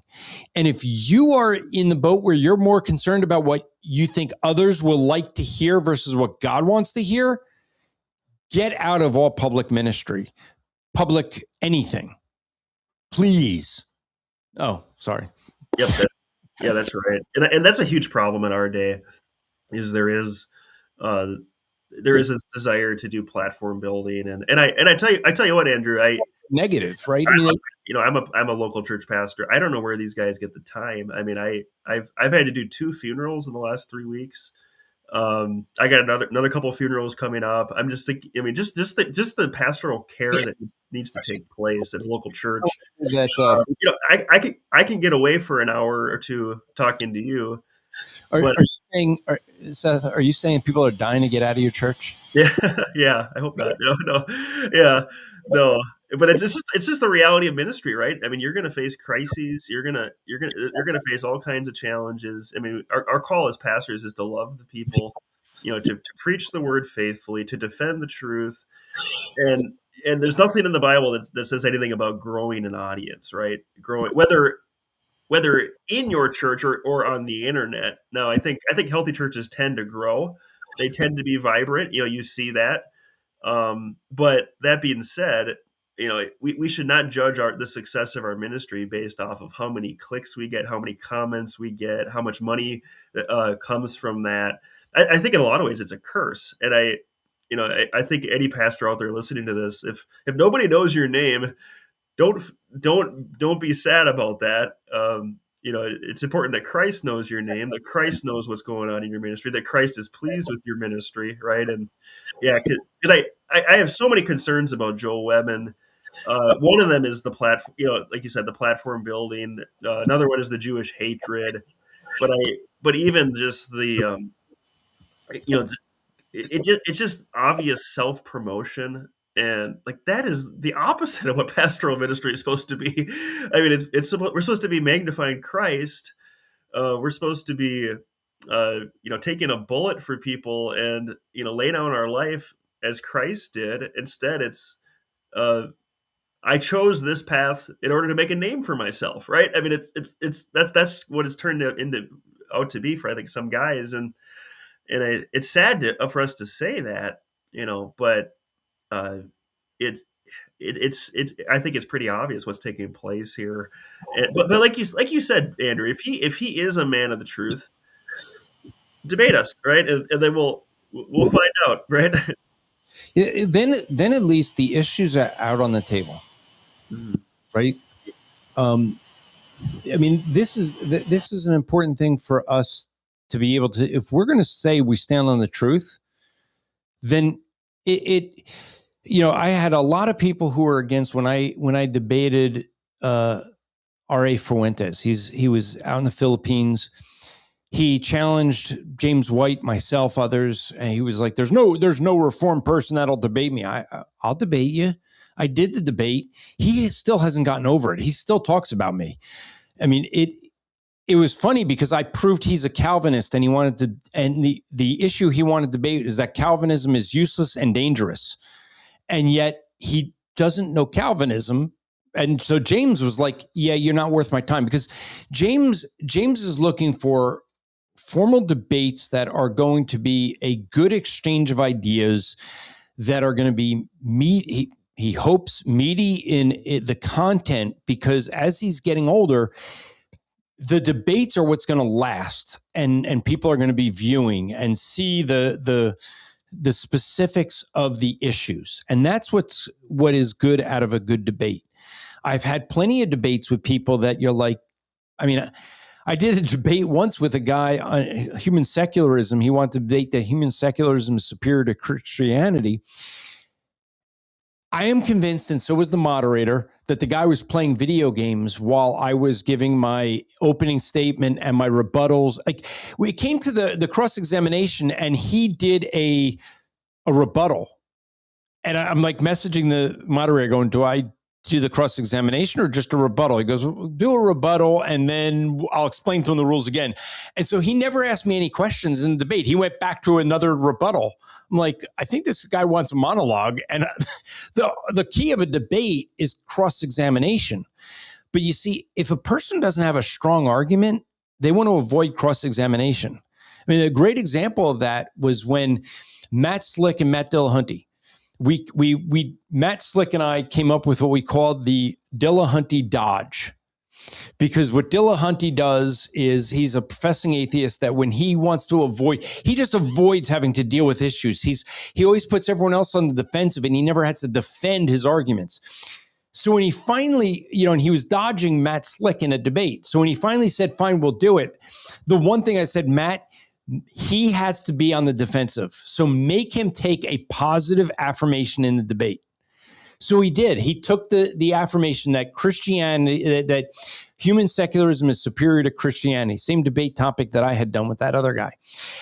And it was so funny. And folks, go check out that debate. Matt Slick, Matt Dillahunty, because you'll see Matt Dillahunty admits that defending an argument is hard. And Matt Slick gave him a way out. Matt Slick left him off the hook because the guy, as soon as cross-examination started, he wanted out of there because he couldn't defend his argument. And he's like, can we just have a discussion? Matt's like, all right, let's just have a discussion. Matt Slick was kind to Matt Dillahunty because Matt Dillahunty couldn't defend his arguments. That's the reason that I think that some people they talk tough, even as we have the guy in chat here, the two Muslims. You don't see them coming into the program. Why? Because they can't defend their argument. They could just sit here as this guy's doing, 76 FZ. He goes, oh, you're lying. I'm going to try to address his comments before we get done. But yeah, I mean, that's the thing, Seth, is that guys who they know they can't defend their own arguments, they only want a monologue. They want to only speak to their audience without anyone challenging them. And I'm just going to say this because I got this like 3 weeks ago. Someone told me that I am afraid to debate him. Okay, so just for the record, every week I start this show saying that anyone can come in. You go to apologeticslive.com, you can come in. You could be all prepared all you want for your debate. I don't even know you want to debate. You can come on in and have your debate. Do I seem like someone afraid of a debate? I don't think so. I'm not afraid of a debate. I'll debate anyone, anywhere, anytime. Let's have it. It's every Thursday night. You can debate me. You want to debate Islam for 76 FZ? You can come on in here. Let's see how you do. All I'm going to do is ask you questions. You know why a guy like that won't come in? Because you know you can't defend your debate. You know you can't defend your arguments. Why will Joe Webbon, in my personal opinion, Seth, I could be wrong. I don't think he's going to take your challenge. Why? I don't think he could defend the arguments he makes against Israel in a case where someone like you is going to challenge him. That's my guess. I could be wrong, but I don't think I am. So, yeah. I guess my hope would be that he would see it, right? And I don't know if someone knows him or could send it to him. At least, if we know that he saw it, then we could say, well, he just didn't want to debate us, right? So, but look, we could tag him. I mean, there's people we know that know him. We'll let them know. But let's talk. You had an article that you wrote on TruthScript. that I want to encourage people to go check out. I had read that since last week when you sent it to me. So why don't we talk about that for a bit? We got about 15 minutes left before I want to try to address some of the comments from this Muslim dude in the chat. Because it's kind of interesting because he said I said something that I didn't say. So I want to at least have fun with that. But the article you had written on TrueScript, let folks know where they can find that, or at least what the title is, and a little bit about the content of that, because I thought it was a really good article. Yeah. So if you go to truescript.com, you can find it there. It's a call to stand against the obsessive hatred of Jews. You can find that article there, and it's very similar to the chapter that I'm writing in the Truth Fellowship book that's gonna be coming out in the next few months. And yeah, it's just I appreciate TrueScript for publishing it, because a lot of the guys who were with us, linked arms with us during the social justice fight, are now kind of have gone down this path. And Jeff even mentioned like JD Hall, for example. He's one who's gone down this path, and then others, Joel Webbon, and I could name some others too. But I can. Okay. Yeah. I'm going to get myself in trouble, Pastor Seth. Sorry. Okay. Yeah. Go for it. I don't know Joel Webbon. I do know Jordan, and Jordan is absolutely a platform builder. I'm not surprised if he sees a platform he could jump on to get a name recognition for himself, he'll do it. Now, so if you're saying the same of Joel, I can see where they could marry up together. Anybody who is linking arms with these guys, it's reasonable to conclude that they are platform builders. Unless they can show us otherwise, it's reasonable to conclude that. Which, and it's sad. We don't want to say that about these guys, but when you're presented with overwhelming evidence over the years, it's like, okay, I think I need to make that conclusion. So let me ask you this, because you're more familiar with Joel than I am. Humble Clay, one of our regular listeners here, says, at Apologetics Live, just to clarify, Webbon is the dude that said black folk are less likely to be saved or some such nonsense. Do you know anything about that? Yeah, I wonder if he's referencing the Roselawn debate that he did, because they discussed that topic. I cannot speak intelligently on it, because I'd have to go back and look at that, but yeah, I mean, there are, I will say this, statements such as that are being spoken pretty frequently by certain people, where, it's almost like Christianity is a white man's religion. And of course it takes things that are reasonable and true to just extremes. Like, for example, we have a Protestant background, right? A white Protestant, Anglo. That's the history of our nation, right? And we're very grateful for that. The foundation of Christianity that's in our nation. One of the greatest theologians was an African, Augustine. Yes. I mean, much of our theology is based off of him. Much of the formulation of our theology, and many Calvin, Luther, others who go back to Augustine, he was black. He was African. There you go. Yeah. So, and of course, the 39 of the 40 books of the Bible were written by Jewish men. So, Apologetic Jaws says James White debated Corey Miller over the, quote, black people are less likely to be saved, unquote, statement. And I remember that debate. I didn't watch it yet. Yeah. So Corey Muller is another big name in this. Really, I mean, it's racist. Let's call it what it is. Hey, let's maybe Corey Miller, Joel Webbon versus you and Pastor Jeff. Yeah, there we go. Yeah, I don't Corey Mahler might even be too extreme for Joel Webbon. That might actually hurt his platform. Yeah, but yeah, no, Corey Mahler. I mean, he has said things like, "Not one Jew will be in heaven."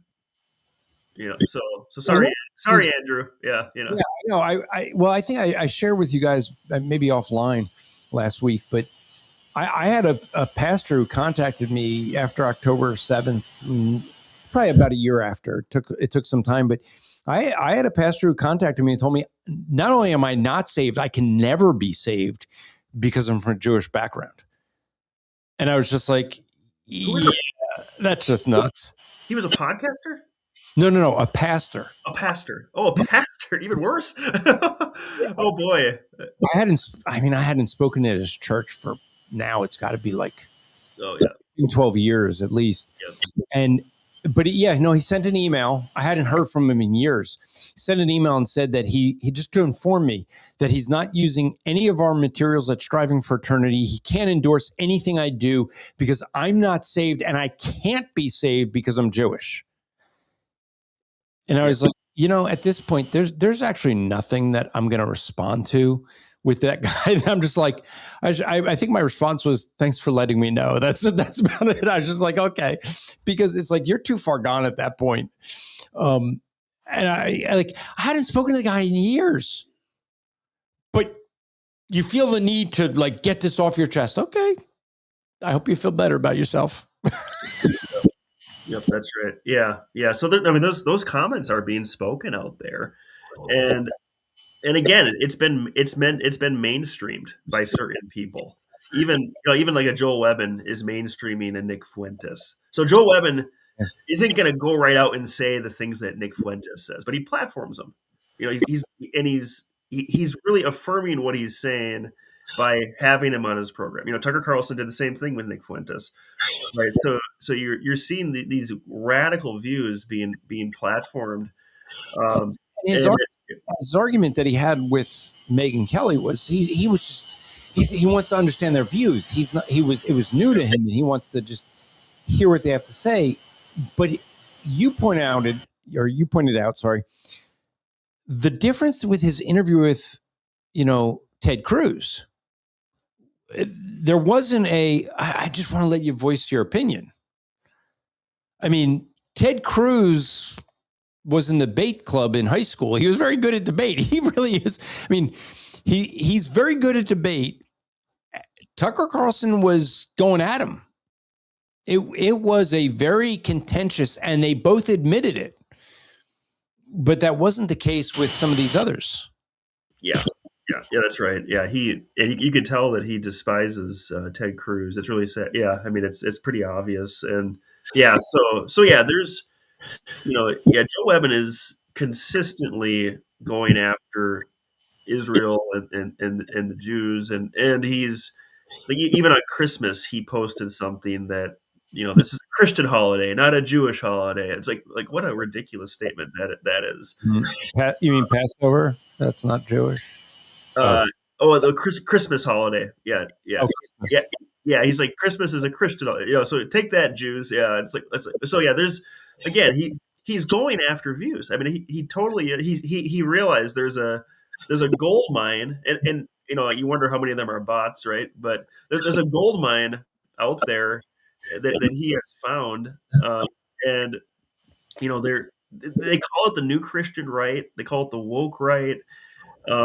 But we need to be very clear to draw a line and say this is not Christianity. This, and in the political movement, this is not political conservatism. This is ugly. And I don't know if you saw, Ben Shapiro actually gave a speech at the Turning Point event. Now, minus the language, he used some really bad language, but minus the language, I mean, what he said was right on the money. He said, that these guys like Carlson, and I would say this for Webbon too, Carlson in the political realm and then Webbon in the church realm, they've become launderers of bad ideas. I want to give kudos to Turning Point because, they did not say to Ben Shapiro, publicly at least, that what he said was out of line. They were like, hey, he's got the freedom of speech to say it. And he was one of the early people. I really do wonder if he was like, hey, can I be on before any of these others? Like, I want to be on early, because he threw the gauntlet down. And in what he did, that actually turned where, I mean, Tucker responded. Like, there was a lot of response to that. And he just threw it out there like, okay, let's get this issue on the table. And I think that if I don't know for sure, if he did ask to go up early, he wanted to give them a chance to respond to it, right? And if he did that, then I'd have more credit. He'd have more credibility with me in the sense that he said, okay, hey, let them have the last word, but I'm throwing the gauntlet down, right? Versus afterwards where they have no time to respond, right? Other than to their audience. He wanted them to respond to the audience that was there.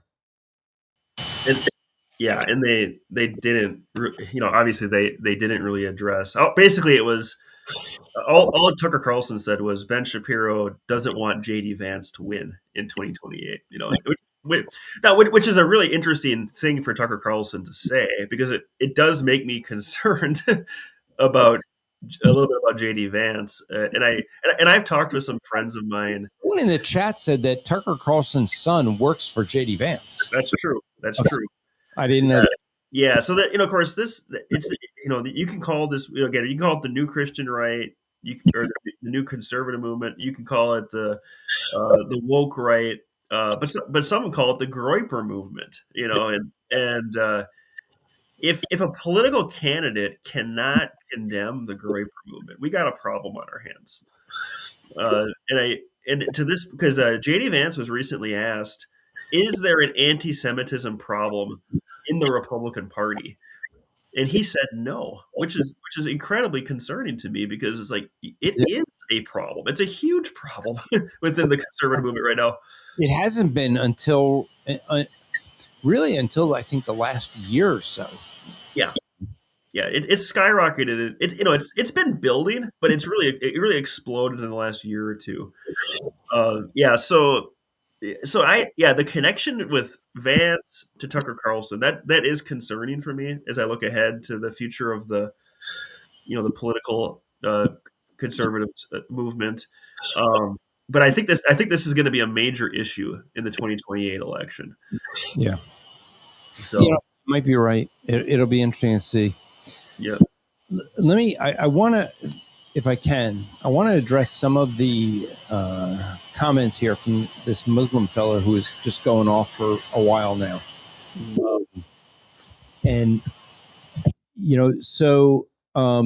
It's just some comments that we've had.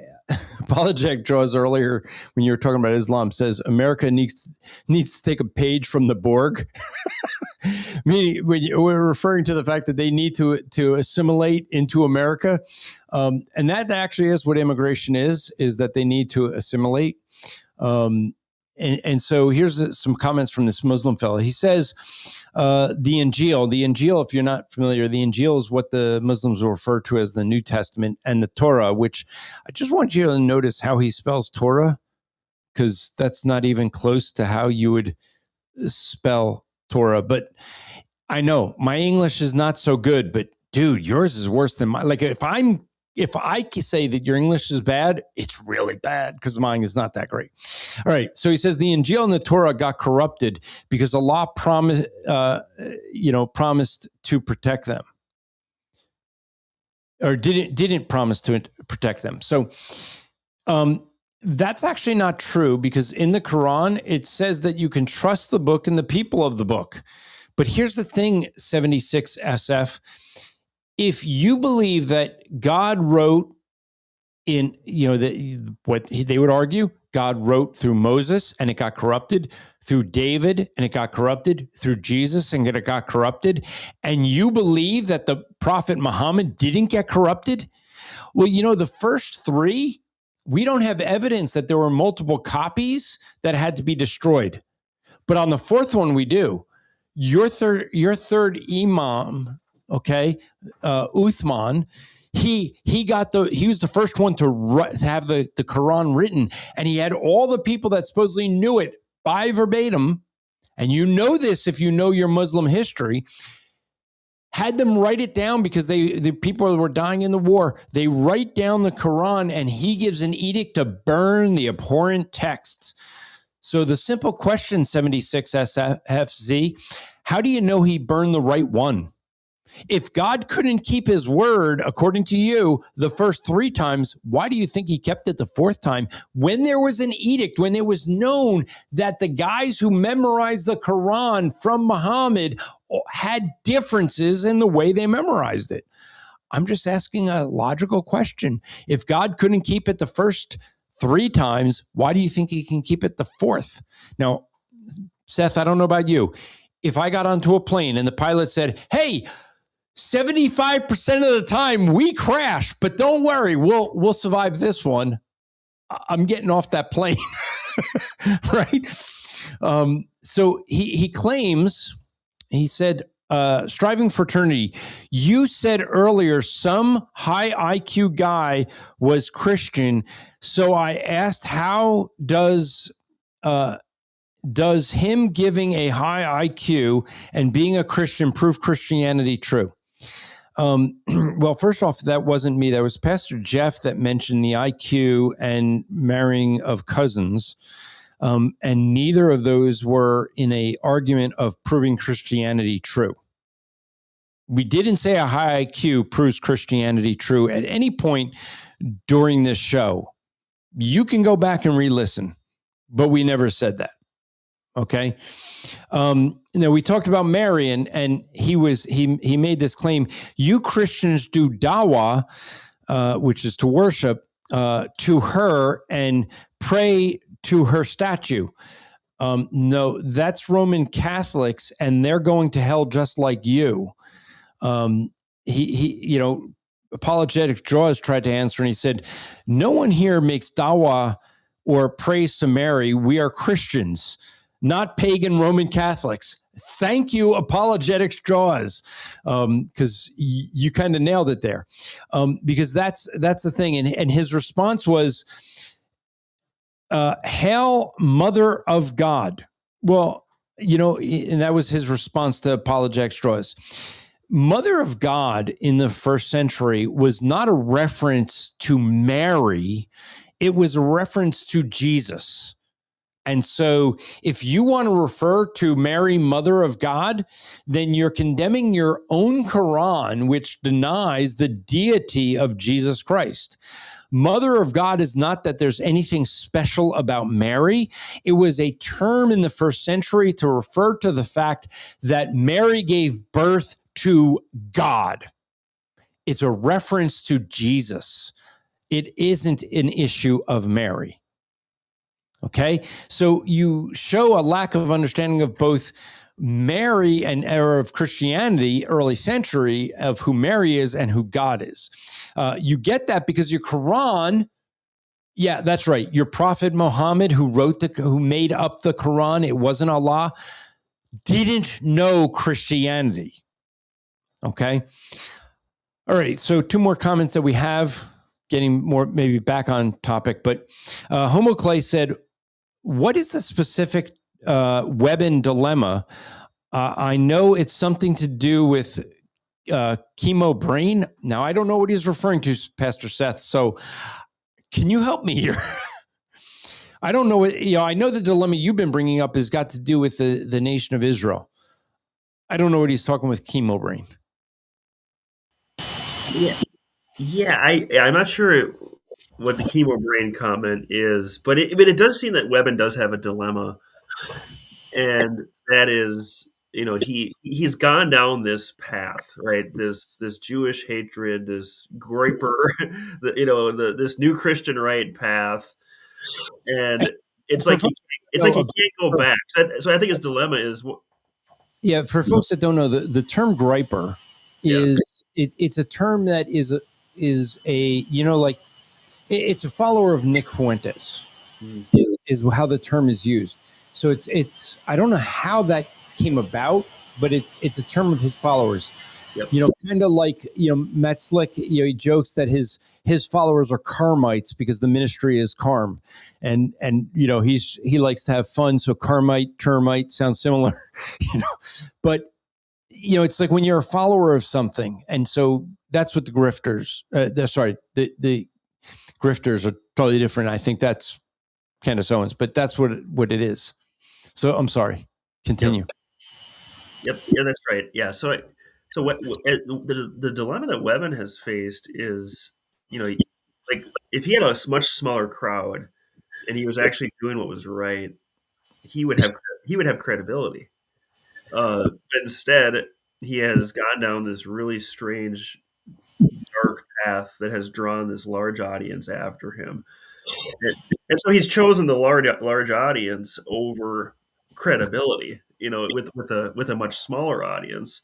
Of course, we do know that some faithful men have large audiences, right? But back when Webbon was doing good things, his audience, he had a sizable audience. It just did not explode the way it has, right? So it's like he's gone down this path where it's like, oh, I got to keep going, and you wish he would repent and say, no, I need to turn from these wicked ways. But if he is a wolf, though, he will not turn. He'll continue to go down this path. Yeah. So one other comment that I had here, this is more just someone having fun at my expense. So, and I'm not afraid of that. So if I was worried about a platform, I would. But Apologetic Draw says, Andrew is spinning his dreidel on his desk. No, I'm not. Okay. So Humble Clay asks to folks, are you familiar with David Wood? And I want to put this up because if we've been talking a bit about Islam with the guy in chat, David Wood has a ministry that's really dedicated to dealing with the issue of Islam and really tackles them head on. David is someone I know personally. David and I have spoken at Jeff's conference. Jeff, who was on here earlier, Pastor Jeff, in the early, in his not his first it was his first conference, the South Jersey Apologetics Conference. It was David Wood and myself Friday night, and then the next year was David Wood, myself, and Matt Slick, and so. We have spoken at that conference together, gotten to know him. He's got a very interesting testimony, but he is really taking the Muslims head on, and they absolutely hate him because he uses their own text against them. And they really don't have an answer for the things that their own texts say when he just looks at it and says, okay, let's deal with what actually happened according to your text. And he just gives it to them and they don't have an answer. So Humble Clay is saying, he's in all caps, he says, no, reread. And then he said, my chemo brain. So, okay. So I guess he was just asking what the dilemma was or the issue was with Joel Webbon. Humble Clay says, it's a chemical romance. They're having lots of discussion in the chat, but just looking at the time we have left, is there anything else that you would have that you want to encourage folks or want to let folks know? I mean, we've talked a lot about this, both politically and religiously, this Jewish hatred that you see. Because you're following Webbon, I'm not. But I have seen, I think I've said this on past episodes, after October 7th, when Israel was attacked, I have a love for the nation of Israel because of my background. I don't deny that. But the thing is that I think I have seen a lot of hatred towards the nation of Israel and Jewish people ever since October 7th. I expect it from the left because they're woke ideology. I expect them to be pro-Palestinian because the Palestinians are oppressed and the Israel's the oppressor, and that's the whole thing with woke nonsense. I did not expect it to see it from Christians. And I saw a lot of that. And it is, to me, very discouraging because, I mean, I had one person online that told me that Israel is not a state today. And I'm like, what do you call the land that's there between Jordan and the river? Like, what's that called? It's just mind-boggling to me that people, and I said this last episode, that I think some people are so out of balance with their covenant theology that they see Israel as being replaced by the church, or that the church is Israel, that they don't see that there can be a nation of Israel today. Well, I got news for you. There is a nation called Israel today. I know. Shocker. Go look on your map. It's there. Even Google has it. I mean, it's crazy. But I've not understood the Jewish hatred within Christians. And Seth, I know you have studied this. You feel strongly about it, and I may have been more out of balance if I wrote the chapter in the book on this subject. So maybe it's good you wrote it. Yeah. Well, yeah, it's interesting. I grew up in a home that loved Israel and always saw a future for Israel, and my parents believe that, and as I've grown up and became a pastor, I'm convinced of it, not because of my family history, but because I see it in Scripture, right? And that's where my conviction comes from, and why I'm so passionate about it. And I am a Gentile. I mean, I'm 50% Swedish, and I got a big mix of European in me, and so I don't have. I think I'm like 0.5% Jewish or something like that. But if you go to the Mormons to get tested, I'm amazed that even people in China have a little bit of Jewish because they have to, because they got to be one of the 12 tribes. Yeah. It's funny that if you do a DNA test with the Mormons and you do a DNA test with anyone else, the Mormons will always have you a little bit Jewish because you got to be. I mean, you can't be of the Aaronic priesthood otherwise, according to them. Yeah. Oh, that's funny. Yeah. So, I guess I'm passionate about it. Now, I do want to put a plug in for the May conference, because someone different is going to be talking about this than me, and that is Russell Fuller. So Russell Fuller, he was really well known during the social justice controversy, and he was really a whistleblower at Southern Baptist Theological Seminary, and lost his job because of it. And Russell Fuller is just a wonderful man and courageous man, and just as he was strong against the social justice movement, he's very strong against this Jewish hatred. And he learned under a lot of Jewish people when he was getting his PhD. So he has a great love for the Jewish people and for the nation state of Israel. And he's an amillennialist too, by the way, which is very interesting. He's not a dispensationalist; he's an amillennialist, and yet he loves. He believes in the future for Israel, at some level, and that we need to bless them and be blessed. And he's going to speak on this at the conference, which is the first weekend of May, as Jeff said earlier, in Tampa, Florida. If you can find out about the conference at thetruthfellowship.org. It's going to be a great conference. I tell you what, there's not a lot of conferences I would go to at this day and age here in 2026. I might get in trouble for saying this. I think we're saying that a lot here today, aren't we? The Shepherds Conference, I'm very disappointed in their lineup. When you look at, they have Al Mohler coming there. They have Lincoln Duncan going there. They have Mark Dever going there. I mean, these are people who, at some level, pushed the woke movement forward, only a handful of years ago, and never repented of it. And now they're invited back to the Shepherds Conference. Yeah, I have no intention of going back. I'll say this. You look at that and they say, oh, they're here because John MacArthur wanted them. So after his death, we're going to do that. If he wanted them, why weren't they there when he was alive? I am just asking a logical question. And I know that, if you poke that idol, because that's what it is for some, they get all upset. I mean, look, we have lost viewers, listeners, because I'm going to be honest with things. And like you look at, like you just said, if they're there because John wanted them there, why didn't he want them there when he was alive?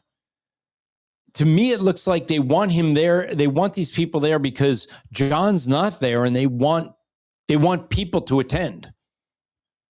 Yeah, they're big names still, and yep, yeah, and that one really gets me upset because let's say even if John MacArthur on his deathbed says, "Oh yeah, you could have him speak," he's on his deathbed. I mean, people tend to weaken right before they die.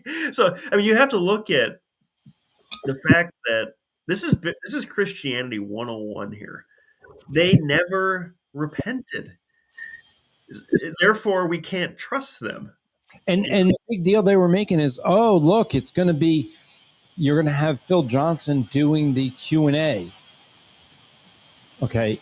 Will Phil Johnson ask the hard questions that he asked before?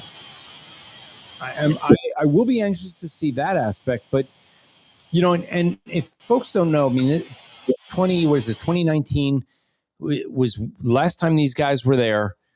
And if you watch the Q&A of that Shepherd's Conference, I was there. I also know the background. Phil told me personally that he had told these guys he was going to ask these questions on social justice. Okay. Al Mohler was not there. And if you watch that, you'll see the guys who knew what the questions were going to be, they didn't speak up. They just sat back like, I'm not going to, hey, Al wants to deal with it. Let Al take it. And if you go on my rap report, go look for, just search rapreport.org, do a search on Al Mohler. We did 2 episodes on that. Al Mohler said you can't have your cake and eat it too.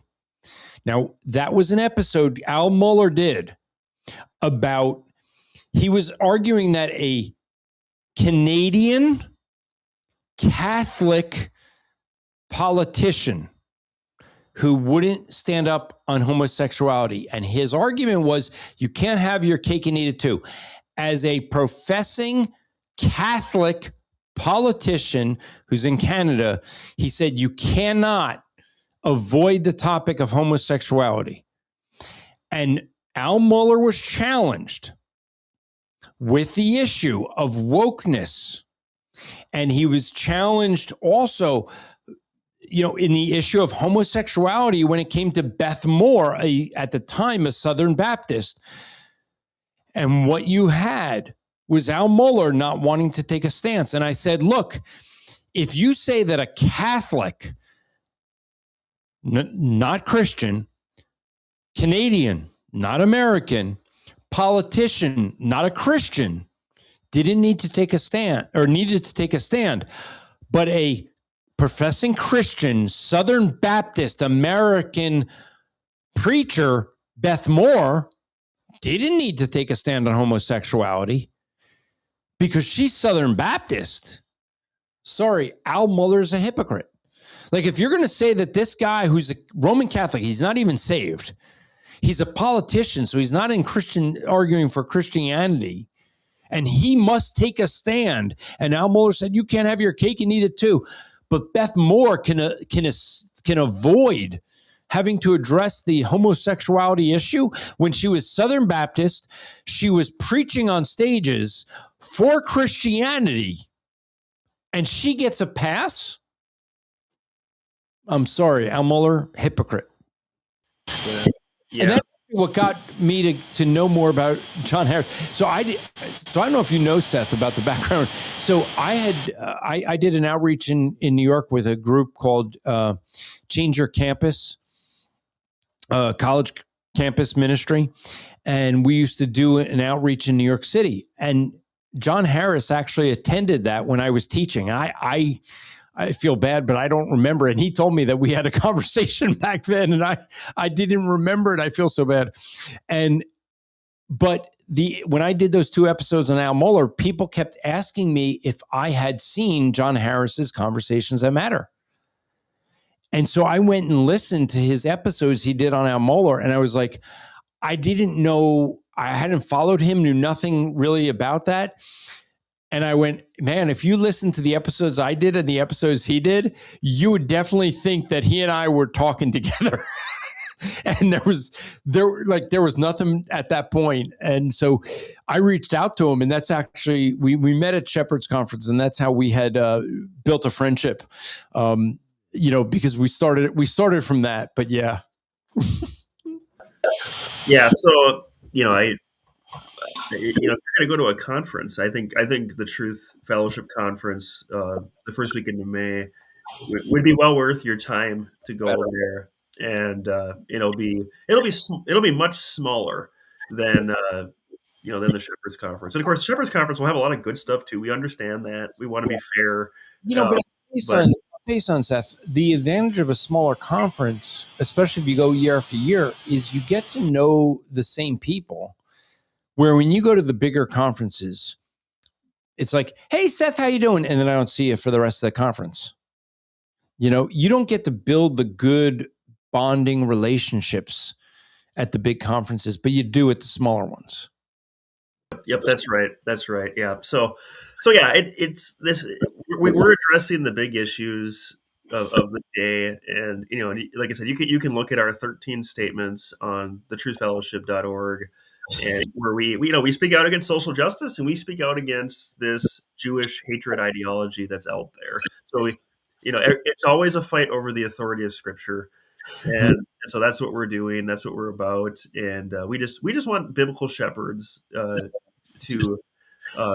be put forth, and we want people to understand what a biblical shepherd is, right? But anyway, thank you, Andrew, for having me this evening. It was good to be with you again. 2 weeks in a row.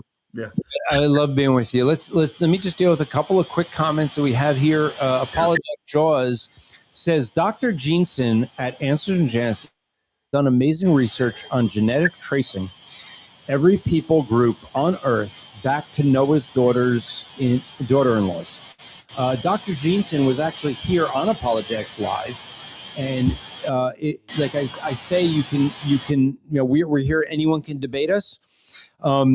When Dr. Jeanson came in, we had Dan, who is a professor at Rutgers University, who had been following Dr. Jeanson and came in for a debate. And Dr. Jeanson wasn't ready for it. He handled it marvelously. And Dr. Dan he's avoided some topics here. We've challenged him to come back on. I know, he has I forget what his YouTube channel is, something Creation Myths, I think it is.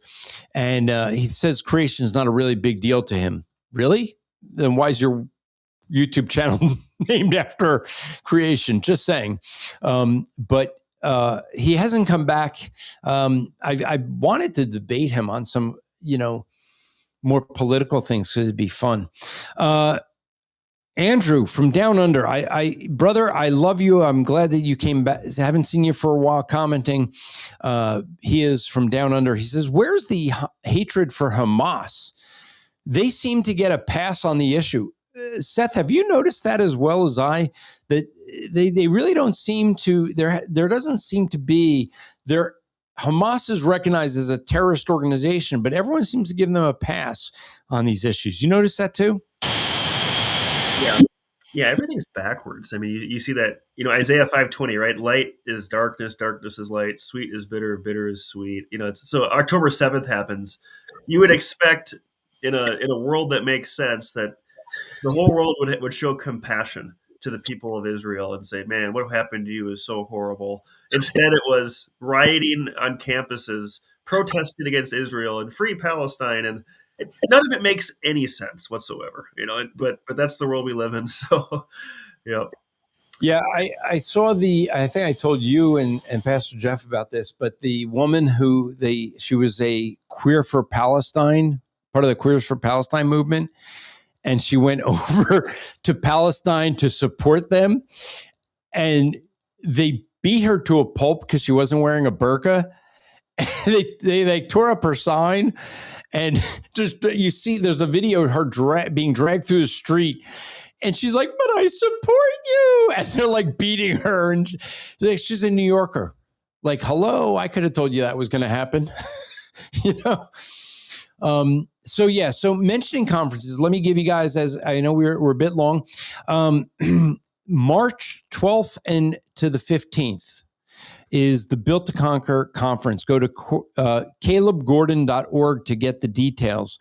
This conference, absolutely, it's in Bartlett, Oklahoma. If you do not buy tickets, this conference may not happen. We talked about smaller conferences. They are far better than the big conferences. And so this is one that the topic is going to be about basically how do we make a difference in this culture that we're in.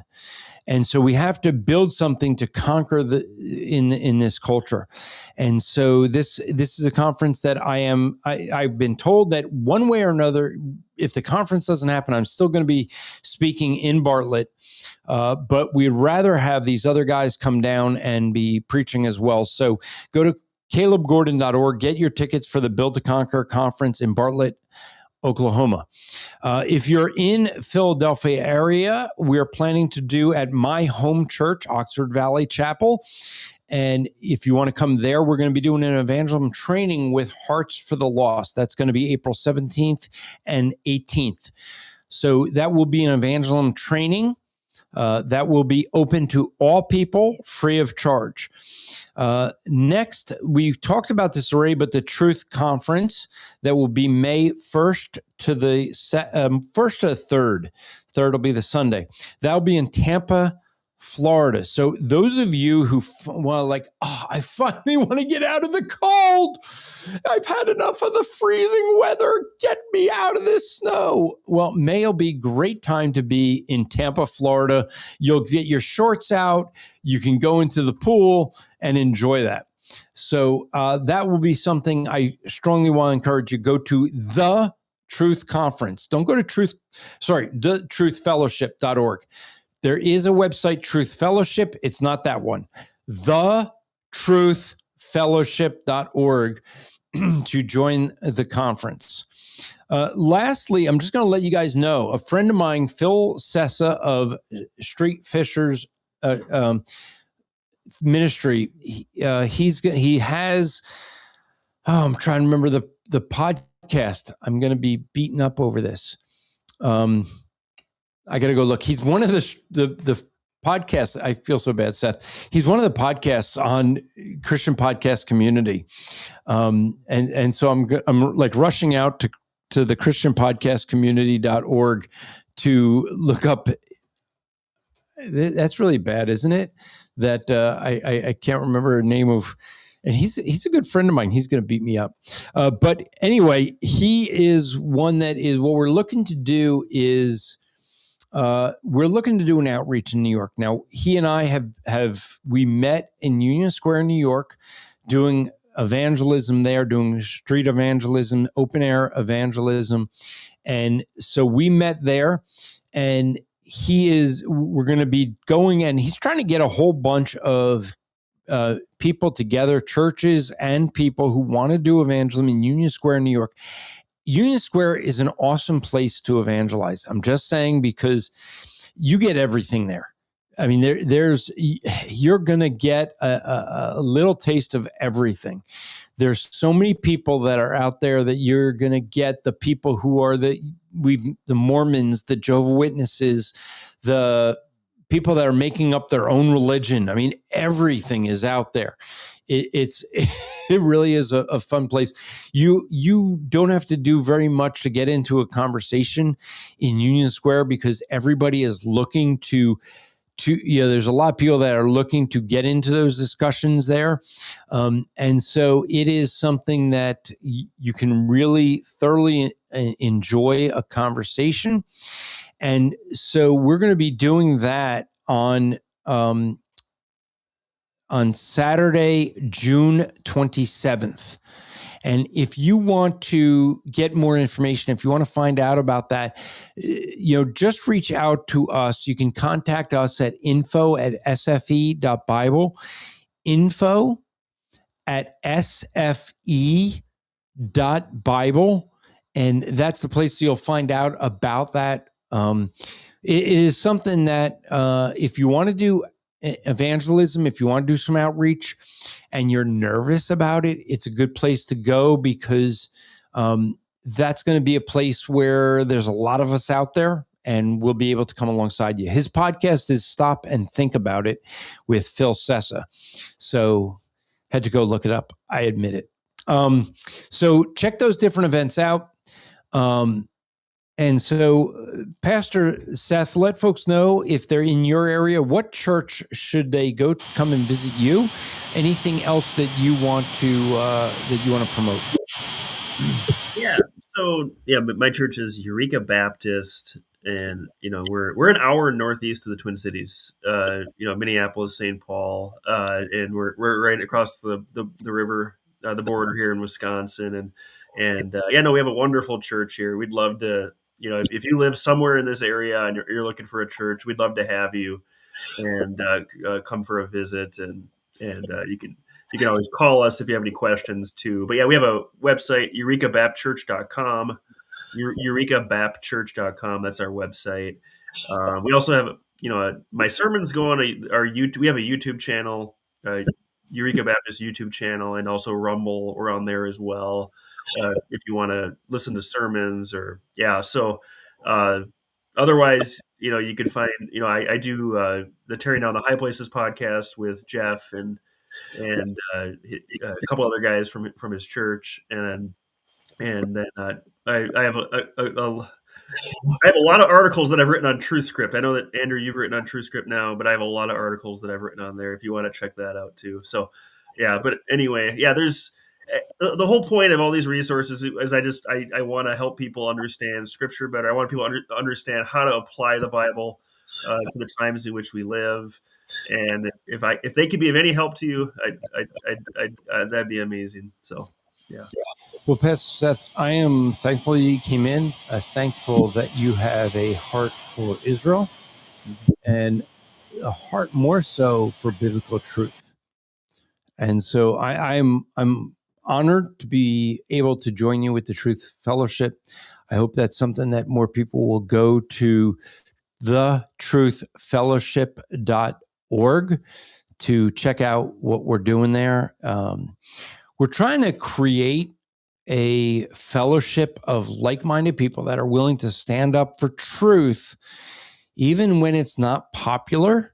And one of the issues that we said, hey, we're going to address is the issue of Israel.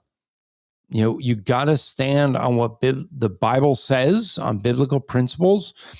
And it's one of the things that some of the guys said, no, we want to, in light of our culture, we're going to stand on this issue. That's what the Truth Fellowship is about. It is about getting folks together to be able to fellowship together. We're looking to also do ordinations together, as many of the guys have been forced out of denominations because of the fact that they stood on truth over popularity, truth over culture, truth over platform. And therefore, they lost their ability to do ordinations, things like that, do have resources. There's a lot we plan to do with the Truth Fellowship. So please go to thetruthfellowship.org and check out what we're looking to do there. Yes, we're getting started. We've seen a lot of organizations that touted that they wanted to do many things to come alongside the church. Okay, I'm going to name names. G3. Yeah, what'd they do? They said they wanted to come alongside the church. But what do we see? Their founder was a platform builder. All he wanted to do is make a name for himself. The Truth Fellowship is not that way. We actually want to come alongside the churches and serve churches. So we want to do the actual thing that G3 said they want to do, but they didn't do.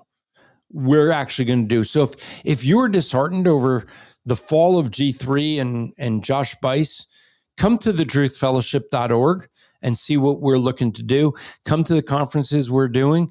Yes, we're just getting started, but we won't be big because we care more about truth than platform. Would that be fair to say, Pastor Seth?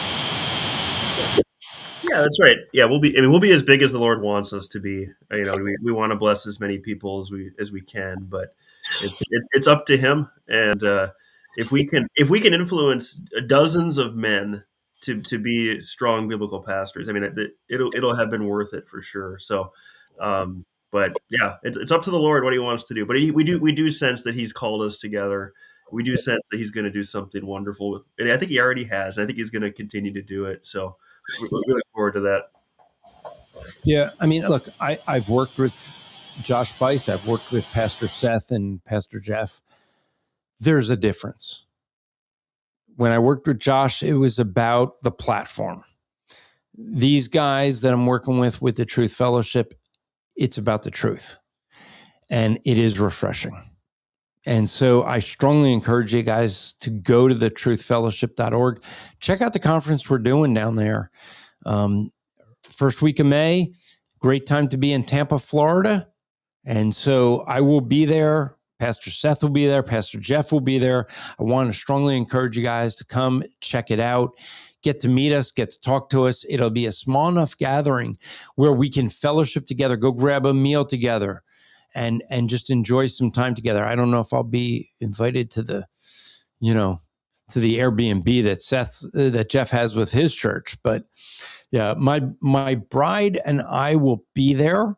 Now, Pastor Seth, you don't get the special nature of that, but when I went to G3 and I announced that my bride would be there, there were people like, really? Oh, my bride was amazed that people came up. They wanted to get a photo with her. And she's like, why? They're like, we didn't know you really exist. I mean, the way Andrew speaks about you, you couldn't really exist.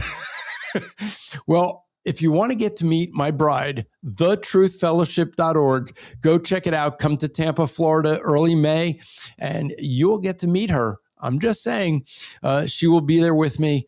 Probably at the table. If we have a table set up, she'll be there. But I was going to say, and I meant to say this early on, but I will say this, speaking of my bride.